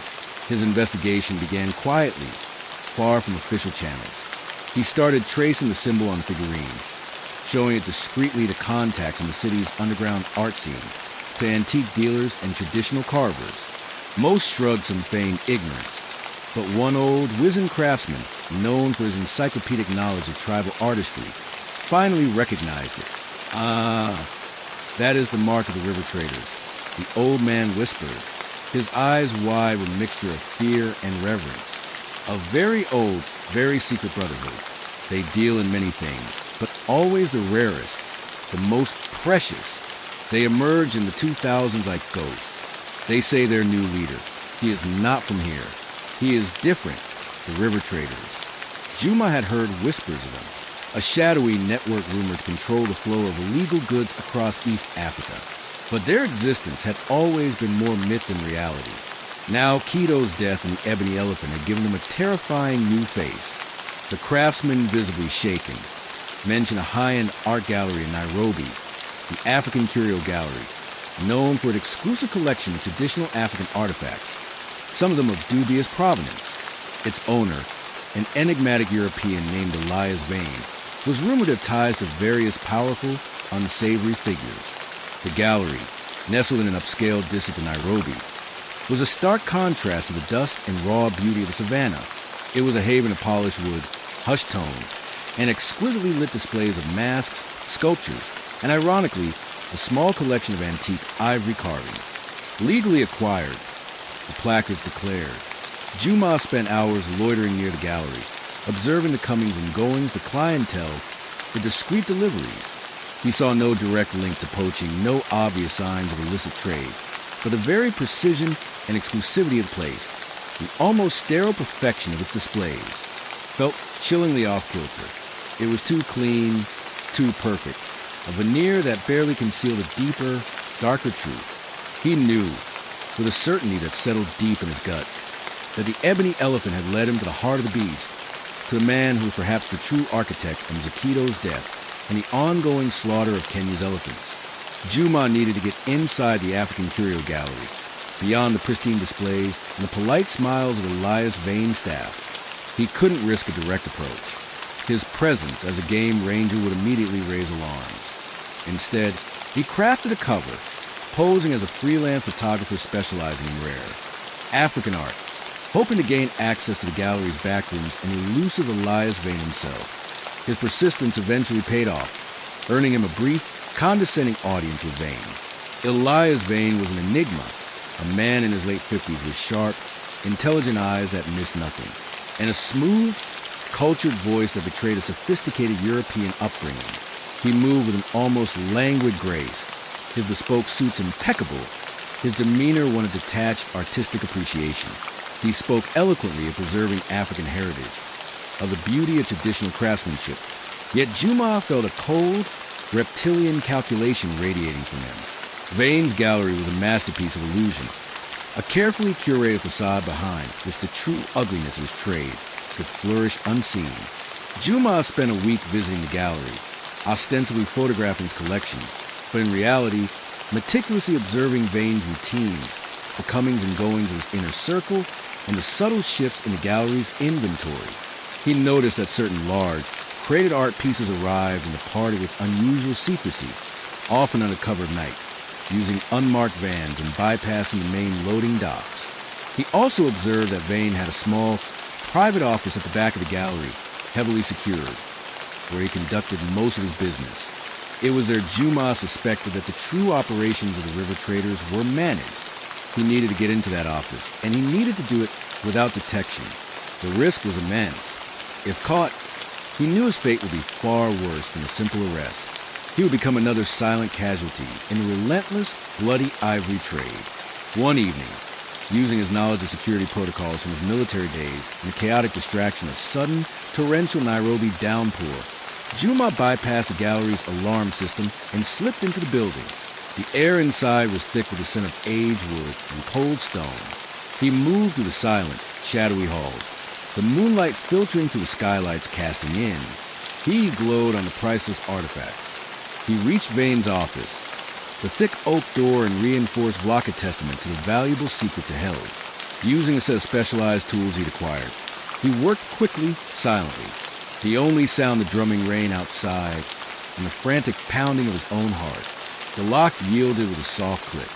He slipped inside, his flashlight beam cutting through the darkness. The office was a stark contrast to the gallery's elegant front. Here, there were no beautiful artworks, only a large, utilitarian desk covered in documents, a secure phone, and a satellite radio. A large lock safe was built into one wall. Juma's eyes scanned the room, his gaze settling on a series of ledgers hidden beneath a loose floorboard. He pulled them out, his fingers trembling slightly as he opened the first one. It was not a ledger of art sales. It was a meticulous record of ivory shipments, dates, weights, origins, and most chillingly, the code names of high-ranking officials and security personnel who facilitated the illegal passage of goods. The numbers were staggering, detailing the slaughter of hundreds of elephants, the profits running into millions. On another page, he found a communication log between Vane and known poaching gang leaders, their discussions chillingly casual, treating the massacre of majestic creatures as a mere business transaction. The final piece of the puzzle came from a separate, small notebook, a list of names alongside coded payments, confirming the direct involvement of the very police commanders who had dismissed Keto's murder. The spiral symbol from Keto's ebony elephant was scrawled at the top of several pages. Suddenly a faint click from the outer hallway. Juma froze, his blood turning to ice. He had been detected. He jammed the ledgers and the notebook into his backpack, overriding the safe's lock to grab a handful of digital photos from a hidden compartment, grim evidence of freshly harvested ivory tusks destined for Vane's trade. As he turned to leave, the office door swung open, revealing Elias Vane himself, illuminated by the gallery's emergency lights, a cold, predatory smile on his lips. "Looking for something, Mr. Juma?" Vane's voice was calm, almost bored, but his eyes held the gleam of a hunter who had finally cornered his prey. Behind him, two hulking figures, armed with silenced pistols, stepped into view. Juma knew he had seconds. He had the evidence, but he needed to get it out. His only chance lay in a desperate gamble, a frantic escape from the heart of the lion's den, hoping that the truth he carried would be enough to finally bring down the vulture, even if it cost him everything. The air in Vane's office crackled with danger. the silence broken only by the drip of rain from a leaking skylight and the chilling click of a pistol safety. Juma knew this was it, the moment of truth. Vane, with his smug, knowing smile, signaled to his enforcers. But Juma was no stranger to desperate odds. In a fluid, practiced motion, he hurled a heavy, bronze paperweight at a display cabinet filled with fragile porcelain. The shattering crash reverberated through the gallery, triggering an ear-splitting alarm. As Vane and his men reacted, momentarily stunned by the cacophony, Juma vaulted over the desk, kicking a chair into the path of one goon while driving his elbow into the other's gut. He didn't wait to see the outcome. Sprinting for a service exit he had scouted earlier, shots rang out, splintering wood and chipping plaster. But he was already through the door, plunging into the torrential downpour and chaotic embrace of Nairobi's night. He ran, dodging through the flooded streets and narrow alleys, the backpack with the damning evidence slapping against his back.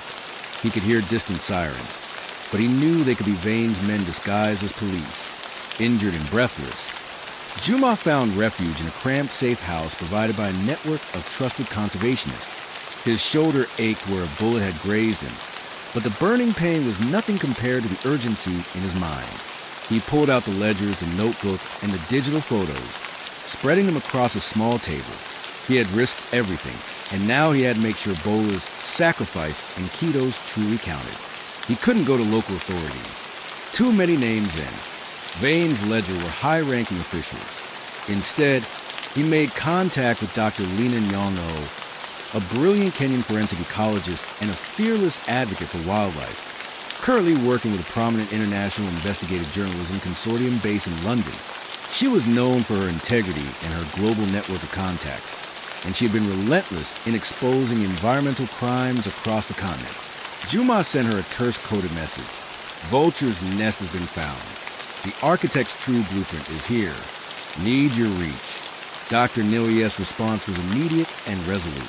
She understood the implicit danger and the seismic potential of what Juma was offering. Over the next harrowing 48 hours, operating in complete secrecy, Juma uploaded the digitized evidence. The meticulously detailed ledgers, the horrifying photos of stacked tusks, the coded communications linking Elias Vane to the river traders and their corrupt network.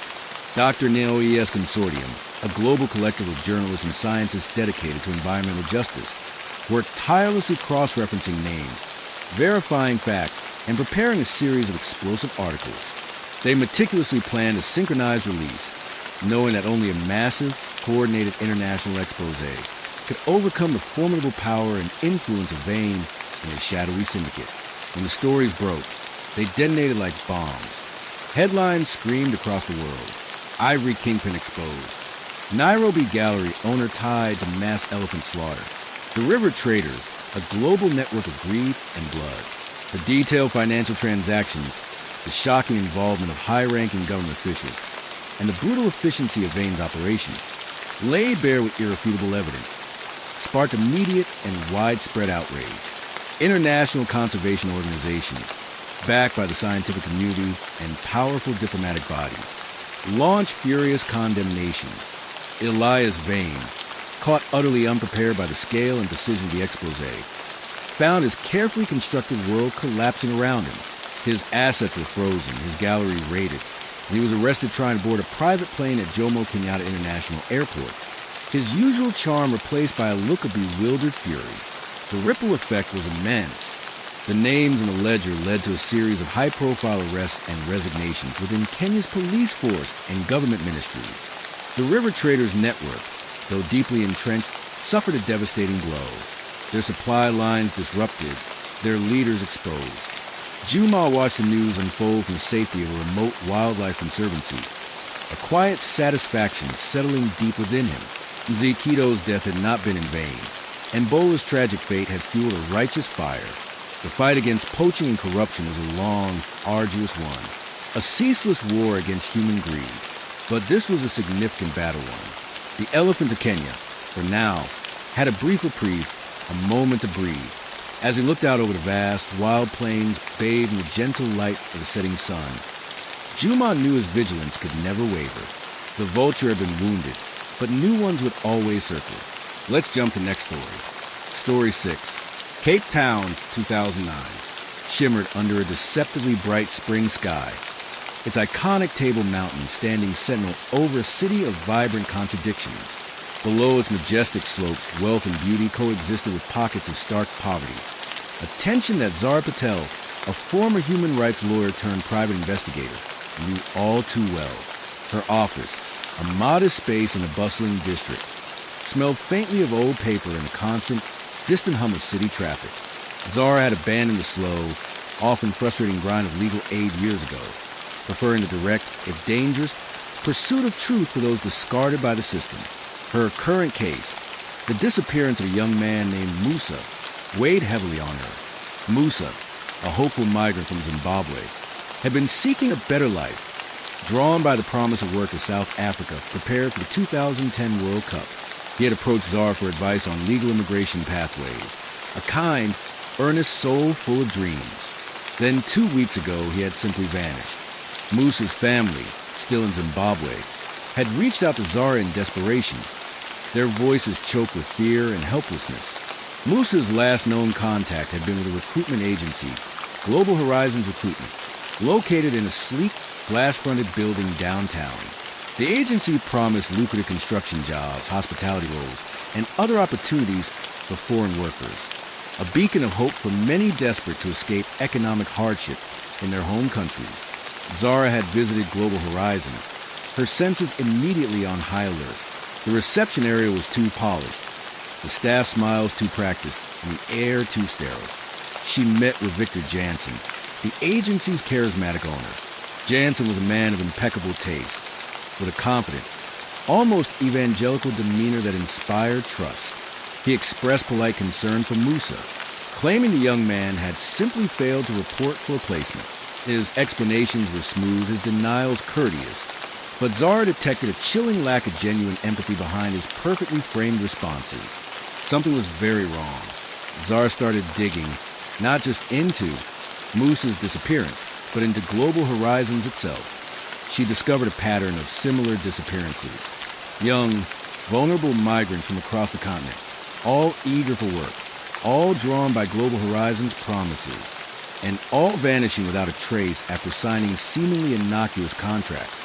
The contract themselves, when she managed to get hold of a few discarded copies, were labyrinthine legal documents filled with obscure clauses that, to an uneducated eye, looked legitimate. But Zara, with her legal background, immediately recognized the insidious trap woven into their fine print. They were not employment contracts. They were cleverly disguised instruments of debt bondage, stripping the signatories of their rights, their passports, and their freedom, effectively making them indentured servants to Global Horizons. The implications were horrifying. This wasn't a missing persons case. This was systematic human trafficking, veiled by the illusion of opportunity. Her investigations led her to a small, run-down hostel on the fringes of the city, a place where many new arrivals initially stayed. Here, she found a frightened, emaciated young woman named Amina, who had arrived from Mozambique weeks ago, also seeking work through Global Horizons. Amina, her eyes wide with terror, confirmed Zara's suspicions. She had signed a similar contract, convinced she was getting a good job. Instead, she had been taken to a secluded farm outside the city, where she and dozens of others had been forced to work under brutal conditions, their passports confiscated, their wages withheld, and any attempt at escape met with severe violence. Amina had managed to flee during a momentary lapse in security, stumbling back to the city on foot, terrified and broken. She spoke of fellow migrants being beaten, locked in rooms, and most chillingly, of some being moved on, loaded into unmarked vans, and taken to unknown destinations. Musa, she remembered, had been among those taken. The piece of information that truly chilled Zara was Amina's vivid description of farm. It was isolated, surrounded by high fences, and guarded by heavily armed men. Amina also mentioned a distinctive tattoo on the arm of one of the guards, a coiled snake entwined around a compass rose. Zara recognized it. It was a mark of a notorious paramilitary group that had emerged from the shadows of post-apartheid unrest, known for their ruthlessness and their willingness to provide security for any price. Jansen wasn't just running a recruitment agency. He was working with hardened criminals, turning human beings into commodities. The sheer scale of the operation, hidden in plain sight, was staggering. Zara knew she couldn't go to the police yet. The very fact that Jansen operated with such impunity suggested he had high-level protection. She needed to expose the entire network, and to do that, she had to find that farm, rescue Musa and the others, and gather irrefutable evidence that would bring down Victor Jansen and his insidious empire of despair. The revelation about the paramilitary guard's tattoo and the chilling account from Amina galvanized Zara. She spent the next few days immersing herself in satellite maps of the Western Cape, cross-referencing rural properties with known points of interest, looking for anything that matched Amina's description of an isolated farm with high fences. Her search narrowed to a vast, nondescript agricultural property several hours' drive inland, known locally as the Cedars. It was registered to a shell company with opaque ownership, but its legal counsel was none other than Jansen's own firm. The pieces of the puzzle clicked into place with horrifying clarity. This wasn't just a holding pen. It was likely a transit point, a hidden hub, and a wider human trafficking network. The implications were chilling. If Musa and others had been moved on, they could be anywhere, sold into forced labor across the country, or even smuggled onto cargo ships destined for international destinations. Zara knew she couldn't storm the Cedars alone, and involving the police prematurely would risk lives and alert Jansen. She needed a different kind of help. She reached out to a former colleague, Detective Sergeant Ratty Bay, a rare beacon of integrity within the local police force. Ratty Bay was cynical, pragmatic, but possessed an unshakable moral compass. She trusted him despite the risks. Meeting in a secluded roadside cafe, away from prying eyes, Zara laid out her findings, Amina's testimony, the dubious contracts, the link to Jansen, and her strong suspicion that the Cedars was the hub of his operation. Radebe listened, his expression grim, his hand occasionally stroking his neatly trimmed beard. He believed her, but he also understood the immense political pressure they would face. Jansen has friends in high places. Zara, he warned, his voice low. Very high places. If we move on this without an absolute mountain of evidence, it will be buried and will be discredited. They devised a plan. Zara would use her PI skills to covertly infiltrate the Cedars, not to stage a rescue, but to gather the irrefutable evidence Radebe needed. Photos, video, internal documents, anything that directly linked Jansen to the forced labor and trafficking. Radebe, meanwhile, would discreetly prepare a small, trusted team, ready to move in the moment Zara signaled she had secured the proof. The risk was immense, but the alternative, leaving Musa and countless others to a horrifying fate, was unthinkable. Zara acquired battered old pickup truck in a disguise, posing as a freelance agricultural surveyor looking for work. She drove to the Cedars, her heart pounding with a mixture of fear and grim determination.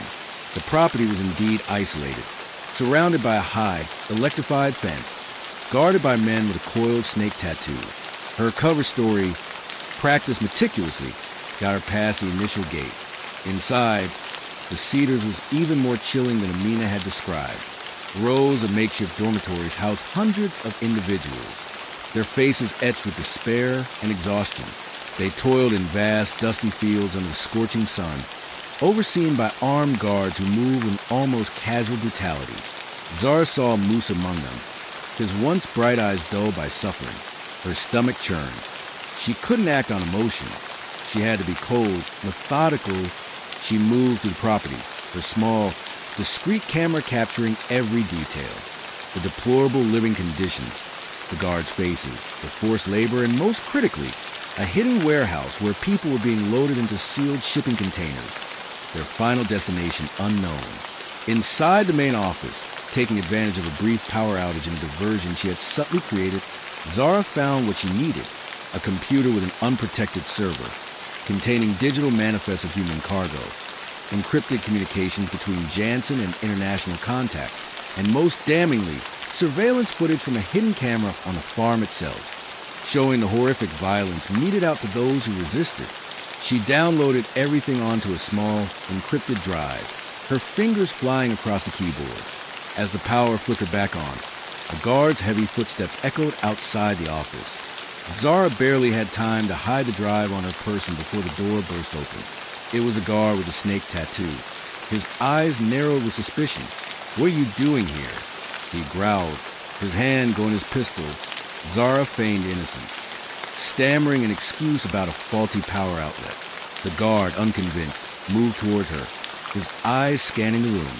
He saw the computer screen, still displaying a faint ghost of a network drive. "You're not a surveyor," he said, his voice dropping to a dangerous whisper. "You're a spy." He lunged, but Zara, fueled by adrenaline and the grim images still burned into her mind, reacted. She fought desperately for the lives she now carried on that small drive, knowing that this was her only chance to expose the darkness hidden beneath Cape Town's beautiful facade. The guard with the snake tattoo lunged, his hand reaching for Zara, but the fire of 100 silent victims ignited within her. She ducked under his wild swing, grabbing a heavy, rusted wrench from a toolbox near the wall, swinging it with all her strength. She caught him across the temple. He crumpled, a surprised grunt escaping his lips as he hit the concrete floor. Zara didn't wait. Her escape route was a narrow, unlit corridor leading to the back of the property, a route she'd mentally mapped during her surveillance. Behind her, she heard shouting, the sounds of guards mobilizing, alerted by the commotion. She burst out into the night, the vast, shadowy expanse of the farm stretching before her. The perimeter fence was still some distance away, and the armed guards were converging. She had the evidence, but escaping with it was another matter entirely. She ran toward a cluster of derelict sheds, using their shadows for cover. A spotlight suddenly swept across the open ground, momentarily blinding her. She dropped to the dust, crawling on her belly, her breath ragged. She knew her time was running out. Just as the guards closed in, a familiar roar pierced the night, the distinct sound of a police siren, followed by the squeal of tires.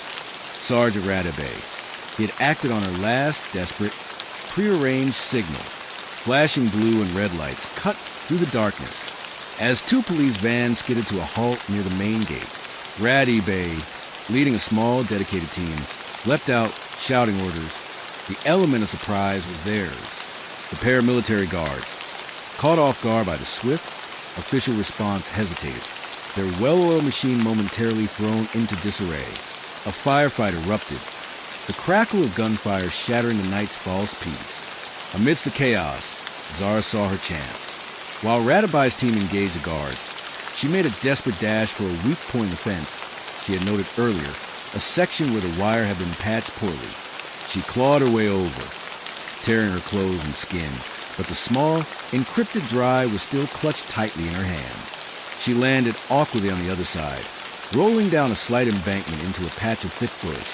From there, she watched as more police vehicles arrived, overwhelming Jansen's private army. The farm, a silent testament to human suffering, was swarming with uniforms. Radebe, spotting Zara from a distance, gave her a brief, grim nod of acknowledgement before turning back to the unfolding scene. In the days that followed, the contents of Zara's drive, combined with Radebai's swift action and the testimonies of the rescued migrants, exposed Victor Jansen's entire network.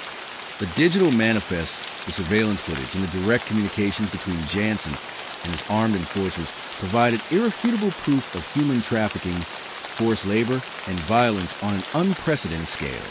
The images of Musa, his face etched with pain, became a symbol of the thousands exploited. Global Horizon's recruitment was raided, its offices sealed, and its assets frozen. Victor Jansen, initially attempting to use his political connections, found him crumbling under the weight of the global outrage and the undeniable evidence. He was arrested, along with several of his key associates and complicit officials. Their faces flashed across every newspaper in South Africa and beyond. Musa, along with hundreds of other trafficked individuals, was liberated from the Cedars. The process of repatriation and rehabilitation would be long and arduous, but for the first time in months, hope flickered in their eyes. Zara visited Musa in a temporary shelter, his body still recovering, but his spirit slowly rekindling. He thanked her, his voice hoarse with emotion, and Zara knew then that every risk, every scar had been worth it. The fight against human trafficking in South Africa was far from over. The roots of desperation and exploitation ran deep. But with Victor Jansen's empire dismantled, A powerful message had been sent. In the shadows of even the most beautiful cities, there were those relentless few who would tirelessly pursue justice, fighting to ensure that no human life was ever reduced to a commodity again. Let's jump to next story. Story 7. The sun beat down on the western desert in 2004, a relentless hammer against the ancient landscape for Dr. Omar Hassan, an archaeologist with the Egyptian Ministry of Antiquities. The heat was a familiar companion, almost as familiar as the dust that clung to everything.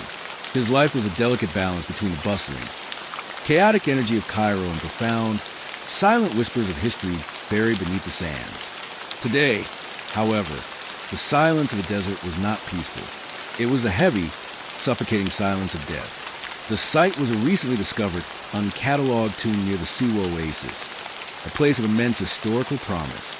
Now it was a crime scene. The body of Mahmoud, an old and trusted guard, lay sprawled near the tomb's entrance, his face contorted in a final, agonizing gasp. The iron gate, which Omar himself had meticulously secured just days before, lay twisted on its hinges. And from within the tomb, the scroll of Ammonius R.A., a unique, undeciphered papyrus believed to hold secrets unlike any other, was gone. Omar knelt beside Mahmoud, his heart a cold knot in his chest. This was no ordinary grave robbery. Mahmoud was a seasoned veteran, loyal to the very dust of Egypt. He would have fought fiercely against any common looter. The precision of the break-in, the brutal efficiency of Mahmoud's death, spoke of something far more sophisticated than desperate villagers seeking a quick score. The official investigation, led by a jaded local police chief, quickly settled on convenient narrative of a well-organized band of local thieves, perhaps aided by some desperate Bedouins. They were already rounding up the usual suspects, men who scratched out a living by pilfering minor artifacts. But Omar knew, with the certainty of a man who understood the nuances of the desert and its illicit trade, that this was a shallow explanation. The scroll of Ammonius R.A. was not just valuable, it was priceless, coveted by an elite few who understood its true historical weight, not just its market value. Only someone with immense resources, intricate planning, and perhaps even inside knowledge could have pulled off such a daring theft in such a remote location. Frustrated by the predictable bureaucratic inertia and the ministry's reluctance to acknowledge a deeper conspiracy, Omar began his own quiet investigation. He meticulously examined the scene again, long after the official team had left, combing through the sand for anything missed. Most small details were erased by the desert wind, but tucked beneath a jagged rock, he found it, a small, gleaming piece of high-tech climbing gear, specifically a carabiner, made of a lightweight, aerospace-grade alloy not commonly found in Egypt. It was a specialized piece of equipment, used by professional climbers tackling extreme terrain, not the rudimentary ropes and hooks of local looters. This wasn't a local job. This was an international operation, executed by highly trained individuals. The symbol on the carabiner, a stylized falcon's head, was unfamiliar to him, but it spoke with precision of a brand synonymous with expedition-grade equipment. Omar expanded his inquiries, discreetly reaching out to his network of contacts, fellow archaeologists, trusted Bedouin guides who knew every wadi and dune, and even former tomb guards who had seen the seedy underbelly of the antiquities trade. He asked about unique climbing gear, about foreign expeditions operating too close to sensitive areas, about any new faces in the tight-knit world of desert archaeology. The answers were vague at first, whispers of an eccentric British patron named Julian Thorne. Thorne was known for his vast personal collection of African and Middle Eastern art, his generous funding of cultural exchange programs, and his peculiar interest in newly discovered uncatalogued sites, often those that the ministry hadn't yet fully secured.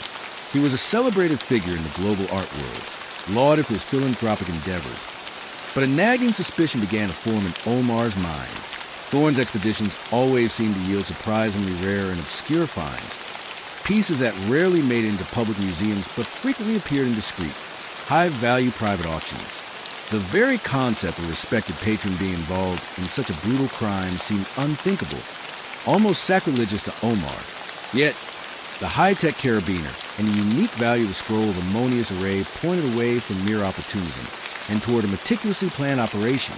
Thorne, with his immense wealth and impeccable reputation, possessed the means, the access, and potentially the motive to orchestrate such a daring theft. He could easily fund the best climbers, acquire the best equipment, and bribe the necessary officials to look the other way. Omar knew that confronting such a powerful figure directly was tantamount to professional suicide, perhaps even physical danger. But the image of Mahmoud's lifeless body and the thought of the scroll of Ammonius Aurea vanishing into a private collection was a wound that refused to heal. The true battle, Omar realized, was not just against thieves, but against those who twisted scholarship and passion into a sophisticated cover for organized crime. Omar arrived in Cairo, the vibrant chaos of the city a stark contrast to the stark silence of the desert crime scene. He needed to find a way into Julian Thorne's world to peel back the layers of polished legitimacy and expose the rot beneath. Thorne maintained a high-profile presence in Cairo, frequently hosting lavish cultural events and delivering erudite lectures on ancient civilizations, often emphasizing the importance of preserving heritage while subtly arguing for fluidity of artifact ownership. Omar attended one such lecture, observing Thorne up close. The man exuded an aura of intellectual authority, his words smooth, his arguments persuasive. But beneath the eloquent facade, Omar detected a cold, calculating glint in his eyes, a proprietary gaze that lingered too long on the images of ancient treasures. Thorne was not merely an admirer of history. He sought to possess it, regardless of the cost. Knowing a direct accusation would be dismissed as professional jealousy, Omar began a discreet investigation into Thorne's logistics. His archaeological work often involved tracking the movement of artifacts, and he knew the labyrinthine paths of international shipping. Thorne frequently used a specific, obscure freight forwarding company, known as Desert Wind's Logistics, ostensibly for shipping his cultural exhibits and archaeological equipment. Omar obtained Desert Wind's shipping manifest through a sympathetic contact in port customs, citing a minor bureaucratic discrepancy. Sifting through hundreds of pages of mundane invoices for crates of books, plaster casts, and expedition supplies, he found it. A series of manifests detailing shipments from remote desert locations, far from any established archaeological sites. These shipments were listed as geological samples or research equipment, but their weight and dimensions were inconsistent with such items, bearing a suspicious resemblance to the size and weight of crates that would house fragile, large artifacts. Some of these shipments even originated from areas alarmingly close to the recently discovered Sea Wadham. The smoking gun, however, came from an unexpected source. Omar's old university mentor, Dr. Amina Shuri, a brilliant epigraphist, contacted him, troubled by a recent collaboration with Thorne. Thorne had provided her with several fragments of papyrus for dating and transcription, claiming they were from a long-lost private collection. Amina, meticulous to a fault, noticed peculiar details. The papyrus fragments, though ancient, contained traces of modern industrial chemicals, suggesting they had been recently exposed to synthetic materials. And one fragment bore a faint, almost invisible imprint, a unique, almost microscopic spiral pattern that mirrored the one Omar had seen on the carabiner. Amina, unaware of Omar's investigation into Thorne, simply found the discrepancies unsettling. Omar's heart pounded. The spiral pattern was a signature, a subtle but undeniable link. Thorne wasn't just acquiring artifacts, he was orchestrating private, illegal digs, funding illicit teams to excavate on catalog sites before the ministry could secure them. And the scroll of Ammonius Aurea was just one piece of his elaborate puzzle. The true horror of Thorne's operation became clear when Omar connected the dots. The scroll of Ammonius Aurea was unique because it was not merely a historical text, it was a map. A series of cryptographic clues leading to the legendary tomb of the Silent King, a mythical pharaoh whose burial site was believed to contain unimaginable riches and revolutionary historical insights. Thorne hadn't just stolen a scroll. He had stolen the key to a lost kingdom, and Mahmud had died because he was in the way. Omar's discovery of a hidden email in Thorne's online archives, accessed through a cybersecurity expert friend, confirmed it. Thorne was preparing a major private expedition to a specific, unexcavated valley in the coming weeks, a location directly pointed to by the scroll's hidden hieroglyphs. He wasn't just a trafficker. He was a tomb raider on an epic, unprecedented scale, using his reputation as a shield. Omar knew he had to act fast. He couldn't go to the compromised officials at the ministry. He took his compiled evidence, the suspicious manifest, Amina's forensic analysis, the email with the expedition details, and images of the distinctive climbing gear, and reached out to a trusted journalist from an international news agency, a man known for his fearlessness and integrity in exposing corruption. The journalist, recognizing the immense scope of the story, agreed to help, but warned Omar that exposing a figure as powerful as Thorne would be dangerous. As Omar prepared the dossier, he felt a chilling sense of dread mixed with grim determination. He was walking into a war, a battle not just for artifacts, but for the very soul of Egypt's history. The evidence Omar had painstakingly gathered, now digitized and secured, was a ticking time bomb. He worked feverishly with the international journalist, a seasoned veteran named Robert Davies, known for his relentless pursuit of truth across global crime syndicates. They spent days meticulously cross-referencing every document, every image, every coded message, building an undeniable case against Julian Thorne and his illicit network. Davies understood the immense power of Thorne connections and the deep-seated corruption they would face. Their strategy was clear: bypass Egyptian officialdom entirely and unleash a global media storm so overwhelming that no amount of influence or bribery could contain it. They would target major international newspapers, reputable news agencies, and archaeological publications simultaneously, ensuring the story hit every corner of the world at once. The aim was not just to expose Thorne, but to ignite a global outcry that would force action. The moment of truth arrived on a humid Tuesday morning. Headlines exploded across the globe. Prestigious art patron Julian Thorne exposed as mastermind of antiquities smuggling. The Blood Antiquities, how philanthropists plundered Egypt's heritage. The detailed report, complete with scanned copies of Thorne's hidden manifest. The damning email detailing his plans for the Tomb of the Silent King. And the forensic analysis of a scroll of ammonious array fragments painted a horrifying picture of a man who had systematically exploited history for profit. The international archaeological community reacted with fury and profound sadness. Governments, faced with immense public pressure, issued arrest warrants, froze assets, and launched investigations into Thorne's vast network of shell companies and illicit shipping routes. The immediate fallout in Cairo was seismic. Authorities, shamed by the international revelations, were forced to act. Julian Thorne, caught completely off guard while preparing for his Tomb of the Silent King expedition from a secluded villa on the Red Sea coast, found his carefully constructed world collapsing around him. His private security detail, compromised and overwhelmed, offered little resistance as a swift, coordinated raid, spearheaded by a genuinely incorruptible unit of the Tourist and Antiquities Police, acting under direct, unprecedented international pressure, descended upon the villa.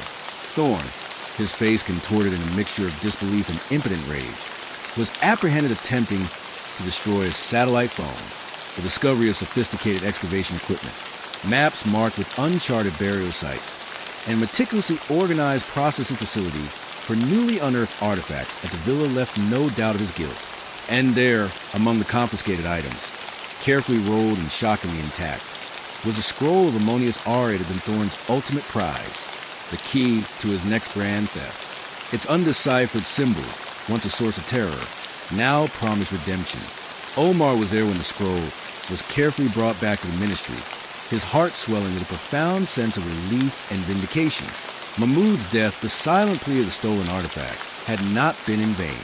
The complex network of the river traders, as Quito had called them, was severely crippled. Its high-profile financier now facing decades in prison. The recovery of the scroll was a triumph, not just for Omar, but for Egypt and for the global heritage that Thorne had sought to plunder. The fight to protect Egypt's ancient treasures, Omar knew, would be endless. There would always be new looters, new Thorns, driven by greed and a disregard for history. But for now, a significant victory had been achieved. Omar found himself hailed as a national hero, his quiet integrity finally recognized. Yet, he carried the ghosts of Mahmud and countless other forgotten guardians. As he looked at the scroll of ammonious R.A., now safely secured in the ministry's vault, he felt a renewed sense of purpose. The struggle to preserve the past was ongoing, a silent battle fought in dusty tombs and hushed boardrooms. But he, Dr. Omar Hassan, would continue to stand as its unwavering protector, ensuring that Egypt's ancient whispers would always be heard. Let's jump to next story. Story 8. Accra in 2007 was a city humming with the ambitious drum of the nation, finding its footing in the digital age. Internet cafes buzzed with activity. Mobile phones were ubiquitous, and the promise of the World Wide Web felt as tangible as the sea breeze drifting in from the Gulf of Guinea. For Detective Alma Kruma, a young woman battling for respect in the male-dominated ranks of the Ghanaian Police Service's nascent cybercrime unit, this new frontier crime was both her passion and her frustration. Her desk, crammed into a shared office space, was buried under printouts of phishing emails and reports of online scams, a constant reminder of the elusive nature of the targets. Her latest case, however, wasn't about a vanishing bank account. It was about a vanishing man. Kojo Asani, a brilliant young tech entrepreneur, known for his relentless exposés of online fraudsters, had disappeared without a trace. No ransom demand, no note, just an empty apartment and a chilling silence. Kojo's family, bewildered and terrified, had initially gone to the regular police, who had dismissed it as a simple missing person case. Perhaps Kojo skipping town or getting caught in a bad deal. But Amma knew Kojo. His work wasn't just a hobby, it was a crusade. He specialized in dissecting the sophisticated local variations of the infamous 419 scams, unraveling their digital threads. The week before his disappearance, Kojo had published a particularly scathing article debunking a new, highly intricate online lottery scam, detailing its digital footprint and the intricate web of shell companies it used. Amma felt a cold, not a dread. This wasn't a random abduction. Kojo's work had touched a nerve, provoked something far more dangerous than simple online con artists. She couldn't shake the feeling that this was an escalation, the digital realm bleeding into the physical with terrifying consequences. Amma dove into Kojo's digital life, meticulously sifting through a computer's hard drive, his online communications, his half-finished articles. She found it, a custom-built piece of malware, a sophisticated phishing tool that Kojo had been dissecting, designed not just to steal money, but to extract deep personal data, banking details, even biometric information. The code bore a unique, almost artistic signature, a complex digital watermark that Kojo had highlighted in his notes. He'd nicknamed its creator the Digital Hand, a shadowy collective rumored to be behind the most sophisticated and untraceable online operations, moving beyond simple advance fee fraud into corporate espionage and high-stakes extortion. The trail eventually led her, not to a single individual, but to a seemingly legitimate tech company called Ascend Innovations, whose CEO was a charismatic figure named Kwame Mensah. Kwame Mensah, in his early 40s, was a celebrated success story in Accra. He was everywhere, funding youth tech hubs, appearing on business panels, investing in entertainment ventures. He was the poster child for Ghana's digital revolution, a big man who had seemingly pulled himself up from humble beginnings to build a legitimate empire.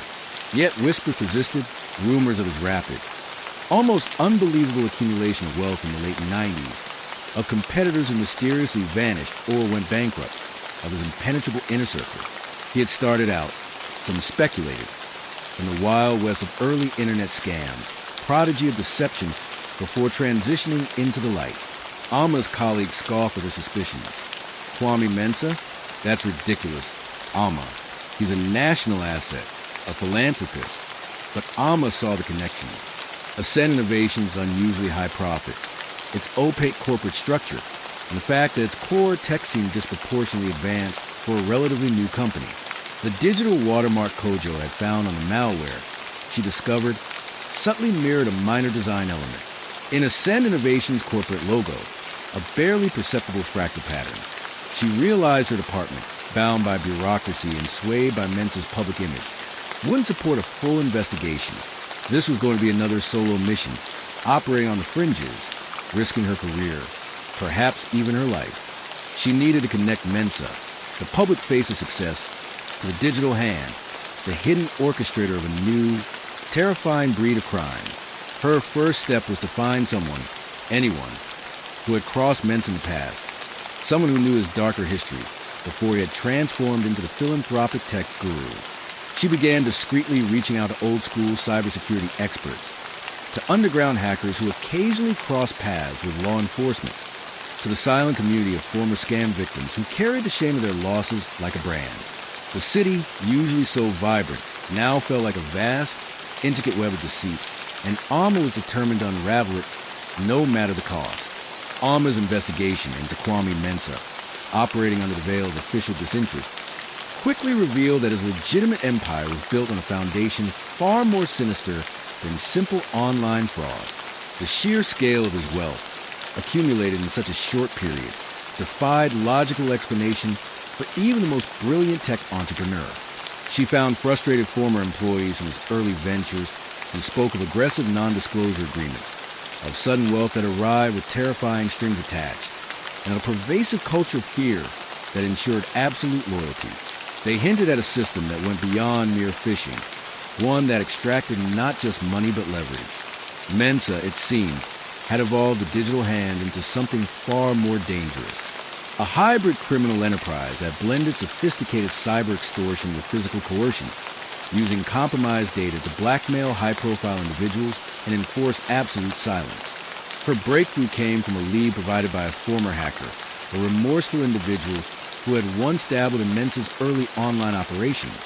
He directed Alma to a deep web forum long thought abandoned, where cryptic messages between the architect, a known alias for Mensah, and his inner circle revealed a shift in tactics. No longer content with just digital theft, they were now using the acquired data to identify vulnerable targets for physical extortion. The forum's last post ominously detailed the acquisition of a certain technical asset, who had become problematic. The timing matched Kojo Asani's disappearance perfectly. Kojo hadn't just debunked a scam. He had stumbled upon Mensah's new, far more lucrative and violent operation, using stolen digital identities to blackmail, to force individuals into providing financial or intellectual assets, and if they resisted, to kidnap them. Alma needed a physical connection, something concrete she could present to her skeptical superiors.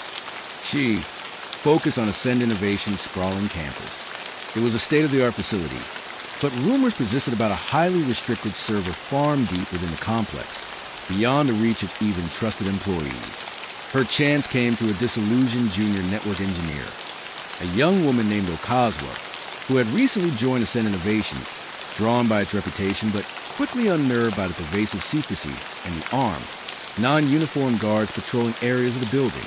Okazawa, horrified by a recent internal memo she'd seen about asset management that felt chillingly detached from legitimate business, secretly reached out to a trusted tech blogger, who in turn contacted Alma. Okazawa confirmed Alma's darkest suspicions.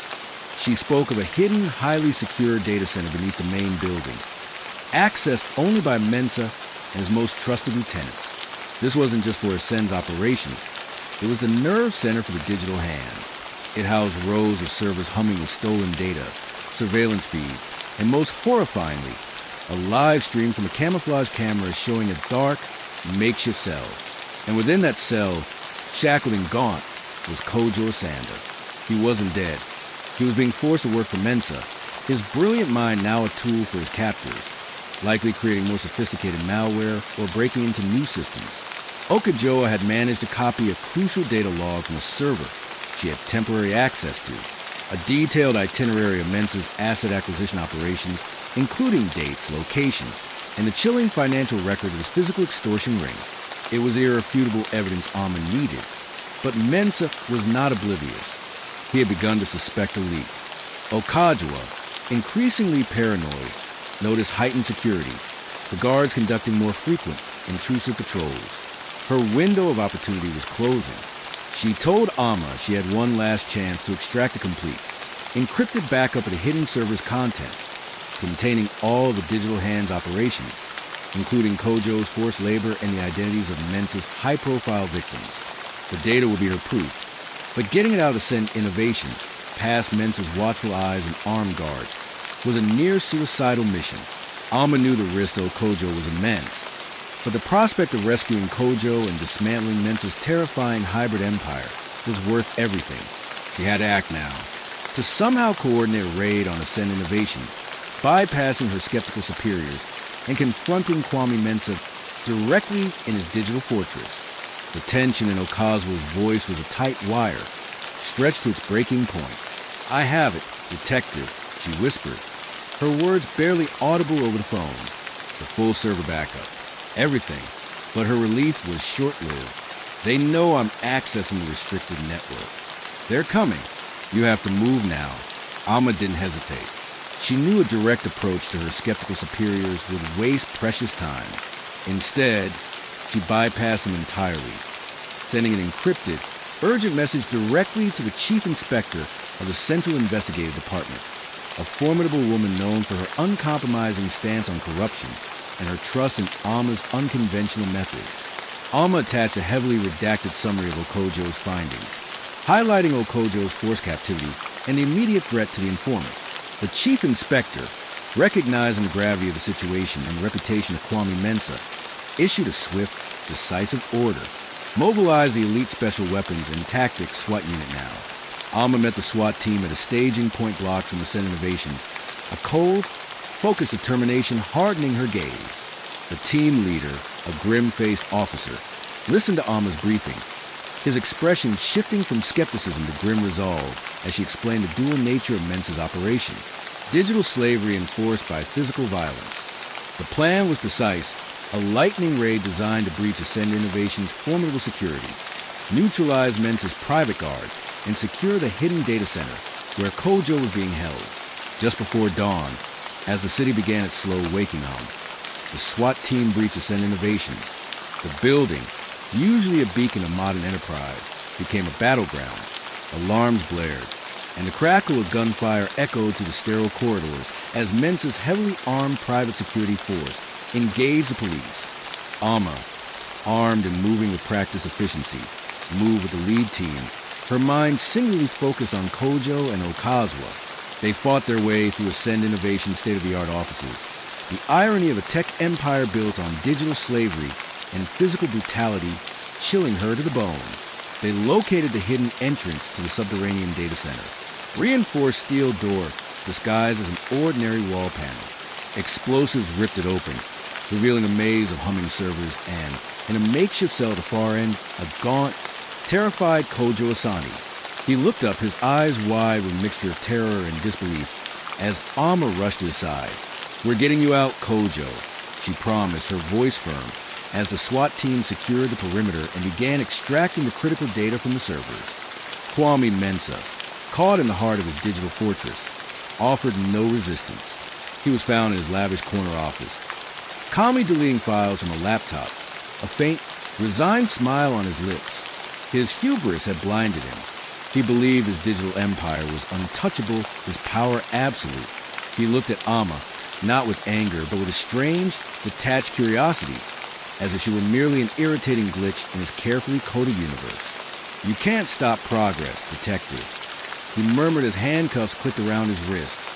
"The future belongs to those who understand data." But Alma simply met his gaze, her eyes cold. "The future belongs to Justice Mensah, and you just ran out of code." The fallout from the raid was immediate and far-reaching. News of Kwame Mensah's arrest, the exposure of the digital hand, and the horrifying revelations of his human trafficking ring sent shockwaves to Accra and beyond. The digital evidence, secured by Okajwa and processed by Alma's team, provided irrefutable proof, leading to the dismantling of Mensah's entire network of shell companies, compromised officials and physical enforcers. Okajwa, though deeply traumatized, was safely debriefed and given protection, her courageous act instrumental in bringing down a formidable criminal. Kojo Asani, after extensive medical and psychological care, eventually recovered, his ordeal becoming a stark warning about the new frontiers of crime.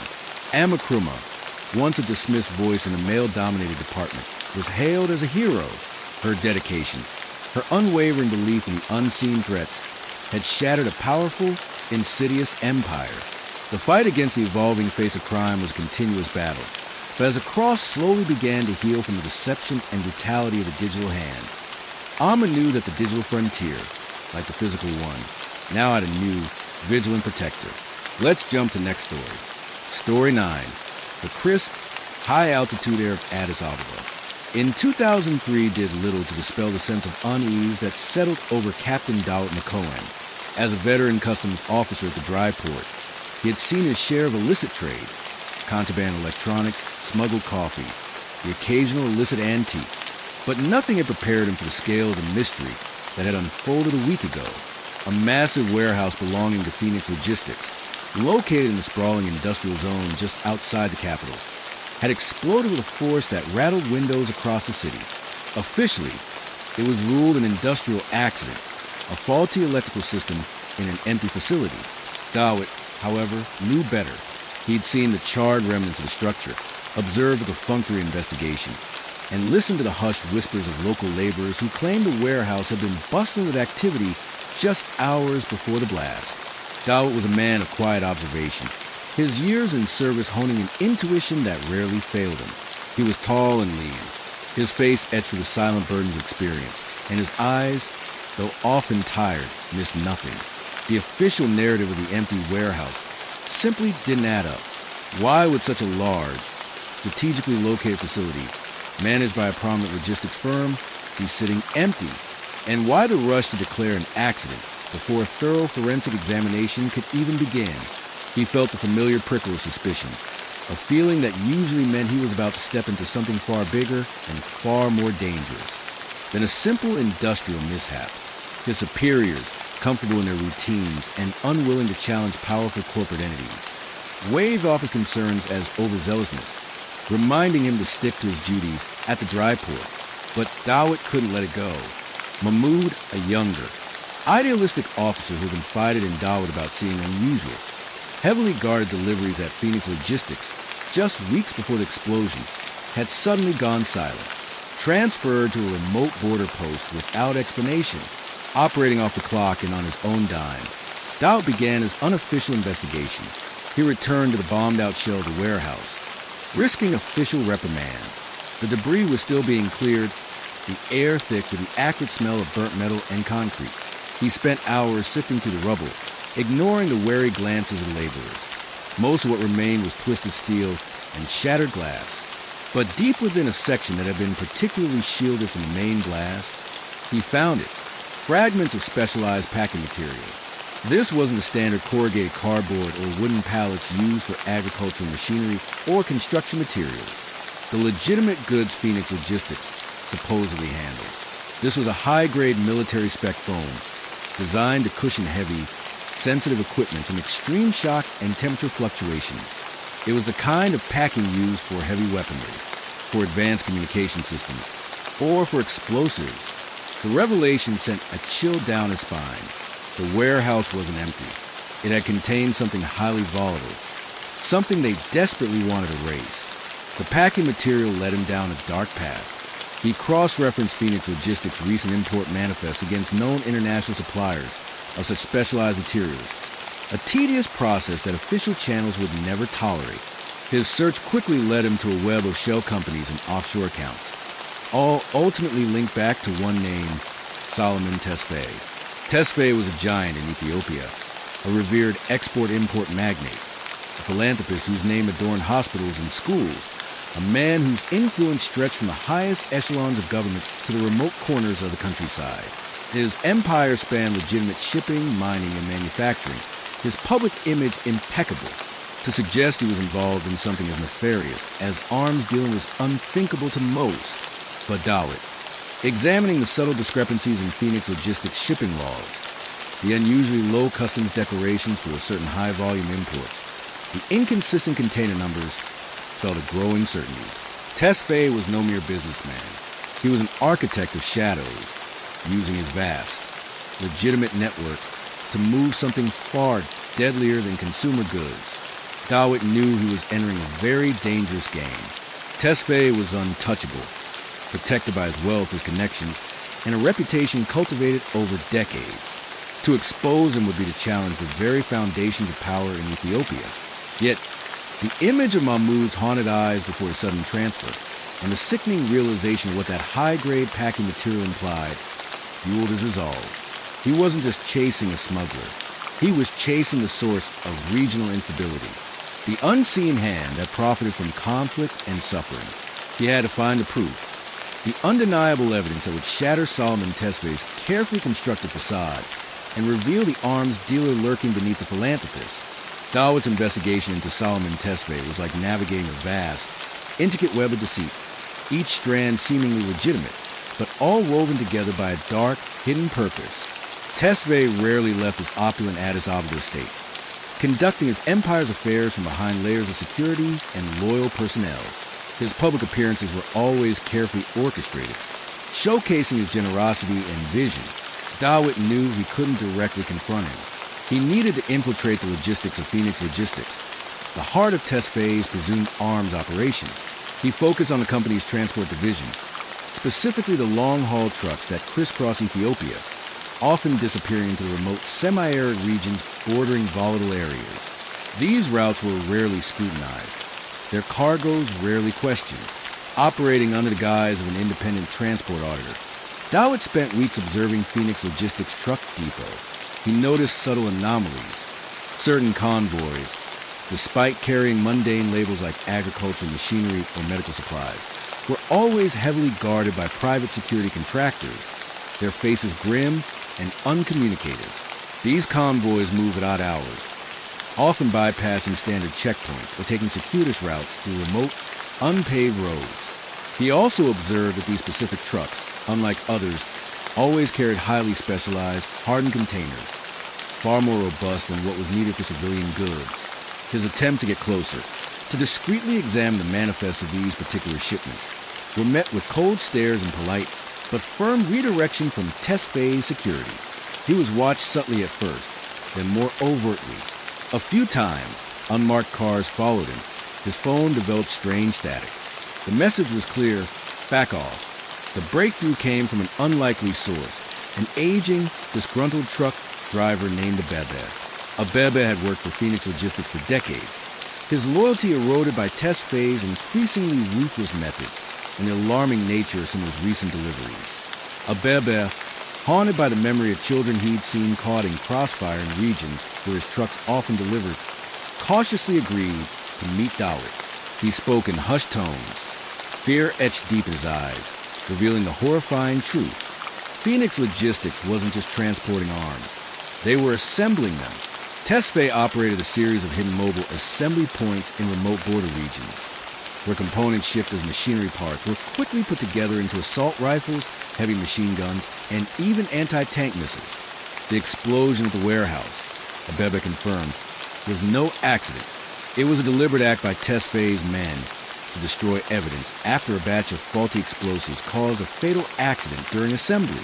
Abebe provided Dawit with a hand-drawn map of Tesfaye's current main assembly and distribution point, a series of camouflage caves in a desolate, barely accessible region near the Eritrean border, known only to a trusted few. More critically, he gave Dawit a small, encrypted thumb drive containing a shadow manifest, a parallel set of shipping records that meticulously detailed every illegal arms shipment, every buyer, often shadowy rebel groups or proxy militias, and every corrupt official on Tesfaye's payroll who facilitated the movement. It was the undeniable proof the Wet had risked everything for. But Abebe's revelation came at a terrible price. As they finished their meeting in a discreet roadside diner, a black sedan with tinted windows pulled up sharply outside.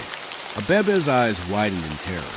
"They know," he gasped, pushing the thumb drive into Dawit's hand. "Run, Captain. Expose them," before Dawit could react. Two men burst through the door, their faces grim, their movements swift. Abebe was roughly dragged out, his cries swallowed by the roar of the sedan's engine as it sped away. Dawit, clutching the thumb drive, his heart a raw knot of grief and fury, knew his life was now on the line. Tesfaye's reach was terrifyingly vast, his ruthlessness absolute. He couldn't go back to the customs office, couldn't trust any official who might be on Tesfaye's peril. He had to go directly to the highest, most incorruptible level, or, failing that, leak the information internationally. The fate of Abebe and the thousands whose lives were being torn apart by Tesfaye's weapons rested entirely on his shoulders. He was alone, hunted, but he had the evidence, the truth that could finally shatter the benevolent facade of Solomon Tesfaye and expose him as the merchant of death he truly was. The encrypted thumb drive burned in Dawit's hand, a small, cold object carrying the weight of a nation's suffering. Abebe's brutal abduction had underscored the immediate, deadly peril Dawit faced. He couldn't trust any official channel now. Tesfaye's influence was a suffocating blanket over the entire system.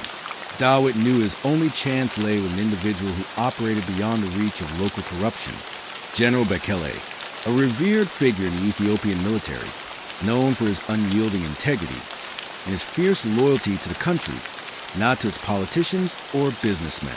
Baki had been mentored during Dawit's brief military service years ago, a man whose word was iron. It was a desperate gamble, but Dawit had no other recourse. He found General Baki at a secluded family farm outside the city, a place of quiet reflection for the aging officer. Dawit laid out his findings: the high-grade packing material from the explosion site, the manipulated import manifest, Bibi's chilling testimony, and finally, the shadow manifest detailing every illicit arms shipment, every buyer from regional conflicts, and a damning list of corrupt officials. Bekele listened in grim silence, his face hardening with each revelation. He examined the thumb drive, his eyes betraying a deep sorrow. "This is not just Tesfaye, Dawit," he rumbled, his voice low and heavy.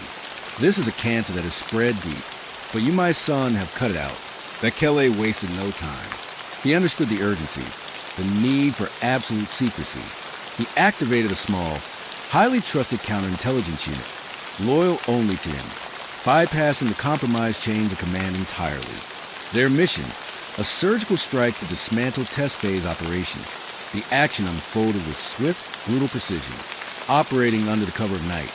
Bekele's unit moved on a remote, camouflage cave system near the Eritrean border, Tesfaye's main assembly and distribution point for the weapons.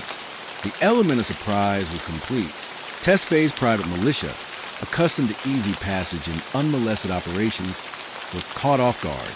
A brief, intense firefight ensued, but Bekal's highly trained soldiers overwhelmed the private guards. Inside the cave, the horror of Tesfaye's empire was laid bare. Vast stockpiles of disassembled weapons, crates of ammunition, and sophisticated machinery for illicit arms manufacturing. The operation was a clandestine factory of death, hidden in plain sight. Simultaneously, other elements of Akil's unit, acting on the intel from the Shadow Manifest, moved to intercept key convoys and raid smaller storage facilities. Back in Addis Ababa, as the details of the raid filtered through, General Bakil made a dramatic public address, presenting irrefutable evidence gathered from the caves and the thumb drive. He exposed Solomon Tesfaye not as a philanthropist, but as a ruthless arms dealer, directly responsible for fueling regional conflicts and enriching himself in the suffering of others. The shockwaves were immediate and immense. Tesfaye, caught completely by surprise by the military's uncompromised action, was apprehended trying to board a private jet at Bole International Airport. His carefully constructed facade of legitimacy shattered beyond repair. His network, built on corruption and fear, began to unravel as complicit officials were arrested, his assets frozen, and his vast, seemingly legitimate empire crumbled. Dawit watched the news unfold, a quiet, weary triumph settling over him. Abiba's sacrifice, though tragic, had not been in vain. The immediate cessation of arms flow from Tesfaye's network brought an immediate, palpable relief to several volatile border regions. Dawit found himself lauded as a hero, his integrity and courage shining through the darkness of corruption. Yet, he knew the fight was far from over. The global arms trade was a hydra, always growing new heads. But for now, Ethiopia, and indeed the broader region, had been spared from one of its most insidious purveyors of death. Dawit returned to his duties at the dry port, his gaze sharper, his resolve firmer. He knew that vigilance was the eternal price of peace, and he was prepared to pay it. Day after day in the silent, ongoing battle against the shadows that sought to profit from conflict. Let's jump to next story. Story 10. Dakar, 2007, was a city of vibrant contrast. The rhythmic pulse of ballads music drifting from bustling markets, the salty tang of the Atlantic Sea breeze, and relentless energy of a metropolis on the rise. For Mariam Diallo, a forensic accountant in the central bank's financial intelligence unit, the city's surface charm often masked a deeper, more insidious reality. Her small, uncluttered office, filled with hum of computers and the quiet rustle of paper, was her sanctuary, a place where she could peel back layers of financial data to expose the ugliness beneath. Her current obsession was a puzzling phenomenon, a subtle but undeniable surge in high-quality counterfeit West African CFA francs flooding the local economy. They weren't just simple fakes. They were exceptionally well made, mimicking security features with unnerving precision, hinting at a level of sophistication previously unseen. The surge in counterfeits had begun to destabilize local markets, eroding trust in the currency. Her concerns have been shared and actively investigated by Mr. Diop, a senior auditor at the central bank, a meticulous man known for his unwavering integrity. Then a week ago, Mr. Diop was found dead in his apartment. The official ruling, a sudden fatal heart attack. Miriam, however, felt a cold knot of dread settle in her stomach. Diop had been on the verge of a major breakthrough, a discreet investigation that was drawing him closer and closer to the source of fate. His death felt too convenient, too perfectly timed. Her colleagues, steeped in traditional grind of drug trafficking and violent crime, dismissed her suspicions, seeing financial fraud as a lesser evil, a mere technicality compared to more visible scourges of the city. But Miriam, with her sharp analytical mind and an instinct for hidden patterns, knew better. Diop had been silenced, operating under the guise of processing Diop's outstanding caseload. Miriam began her own quiet investigation. She meticulously reviewed his files, his cryptic notes, and his personal effects, tucked away in a rarely used desk drawer, almost an afterthought. She found it, a small, almost microscopic fragment of paper stuck to a discarded envelope. It wasn't ordinary paper. Under her high-powered magnifying glass, she saw a unique watermark, a complex, almost artistic swirling pattern that she couldn't identify from any known currency or legal document. This was a paper of exceptionally high grade, clearly manufactured for a very specific and likely illicit purpose. It wasn't something a local counterfeiter operating from a back alley could ever acquire. This suggested a vast, well-resourced operation, possibly with international ties to specialized paper manufacturers. Her research into high-grade paper suppliers, combined with her knowledge of Descartes' prominent printing industries, led her to a colossal entity known as Centerprint Group. Centerprint was a diversified conglomerate, owning not just the largest printing presses in West Africa, but also media houses, publishing firms, and advertising agencies. Its owner was Musa Khanate, a titan of industry, a charismatic media baron, and a celebrated philanthropist whose face adorned billboards promoting literacy programs and youth initiatives.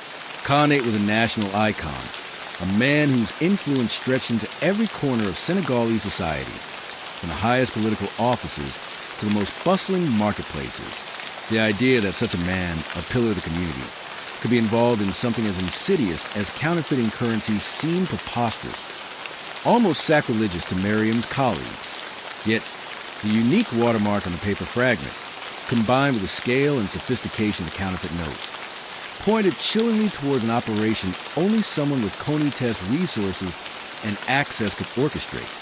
His legitimate businesses provided the perfect cover, access to high-grade paper, state-of-the-art printing technology, and a vast distribution network for seemingly innocent printed materials. Miriam knew that challenging Konoite was tantamount to professional suicide, perhaps even physical danger. The system was designed to protect men like him. But the image of Mr. Diop's lifeless face, a man who had dedicated his life to protecting Senegal's financial integrity, fueled her resolve. She had to peel back the layers of Konoite's benevolent facade and expose the criminal enterprise flourishing beneath. Miriam's investigation into Musa Khanate became a clandestine war of attrition, fought in the quiet solitude of her office, far from the bustling streets of Dakar. She meticulously analyzed Centerprint's public financial statements, looking for anomalies, for the vast sums of money that would be required to fund a large-scale counterfeiting operation. Every line item appeared meticulously clean, a testament to Konate's financial wizardry and the layers of legitimate business he used as camouflage. She focused on Centerprint's massive paper orders, noting peculiar discrepancies in the type and volume of specialized stock.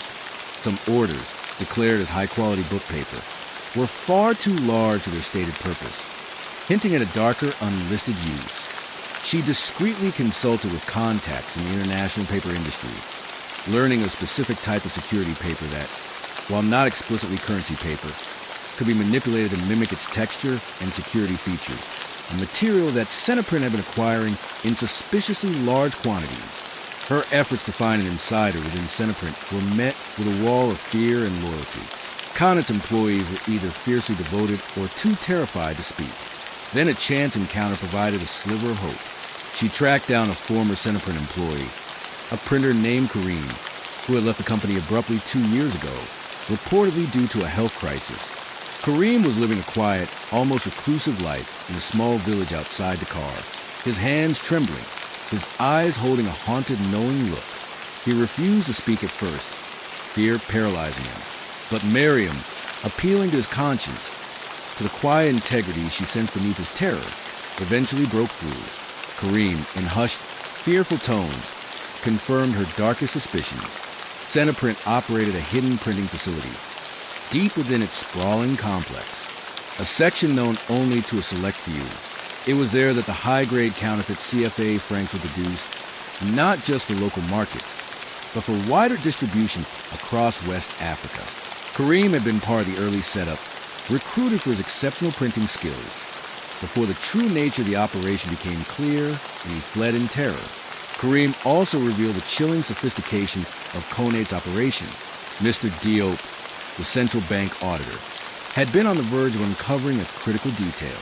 Konate wasn't just counterfeiting CFA francs. He was also producing highly convincing counterfeit euros and US dollars using the same specialized paper and printing techniques. This elevated Konate from a regional criminal to a major player in global financial crime, his network extending far beyond the borders of Senegal. Diop had found a subtle anomaly in the serial numbers of a batch of counterfeit euros circulating in international markets, tracing them back to a specific printing batch that matched Konate's operational timeline, had been close to linking Konate to a larger international crime syndicate, and for that, he had been silenced. Kareem provided Miriam with a rough schematic of the hidden printing facility, detailing the location of the specialized presses, the paper storage, and crucially, a secure soundproof vault where the finished notes and printing plates were stored. He also mentioned a specific access code, known only to a few, that operated a reinforced glass door leading to the clandestine operation. As Miriam absorbed the chilling details, her own apartment was broken into. Nothing was stolen, but her files were subtly disturbed a clear message. Konate knew she was digging. The stakes had just escalated from professional risk to life-threatening danger. She was alone, isolated by the skepticism of her colleagues, facing a man who commanded immense resources and had already shown a willingness to eliminate threats. But she now had the blueprint to Konate's criminal empire and the key to exposing the truth behind Mr. Diop's murder. She knew she couldn't rely on the local police. She needed to take this evidence, this undeniable truth, to an authority beyond Konate's reach. Her only hope lay in reaching out to a specific trusted contact within Interpol's financial crimes unit based in Lyon, France, a unit known for its discretion and its uncompromising pursuit of international financial criminals. The risks were immense, but the truth in Mr. Diop's memory demanded it. The break-in was Miriam's stark awakening, Konate knew. She clutched Kareem's thumb drive, its digital contents a ticking bomb. The car, once a vibrant tapestry of sound and color, now felt like a cage, its shadows harboring unseen threats. She knew her life was on the line and the local authorities, compromised or simply overwhelmed, couldn't be trusted. Her only hope lay beyond Senegal's borders. With her contact at Interpol's Financial Crimes Unit in Lyon, France, Inspector Jean-Luc Dubois. He was a man known for his relentless pursuit of global financial criminals, and his integrity was beyond reproach. It was a desperate gamble, but the memory of Mr. Diop's silenced voice and the weight of Kareem's terror propelled her forward. Operating under immense pressure, Miriam meticulously prepared the dossier for Dubois. She included Kareem's schematic of the hidden printing facility, the detailed shadow manifest, the analysis of a unique watermark, and the chilling evidence linking Konate to the international counterfeit euro and dollar operations.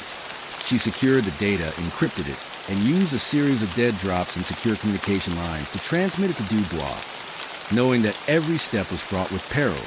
When the confirmation came from Lyon, a single coded message of receipt, Miriam felt a wave of exhausted relief. The trap was set.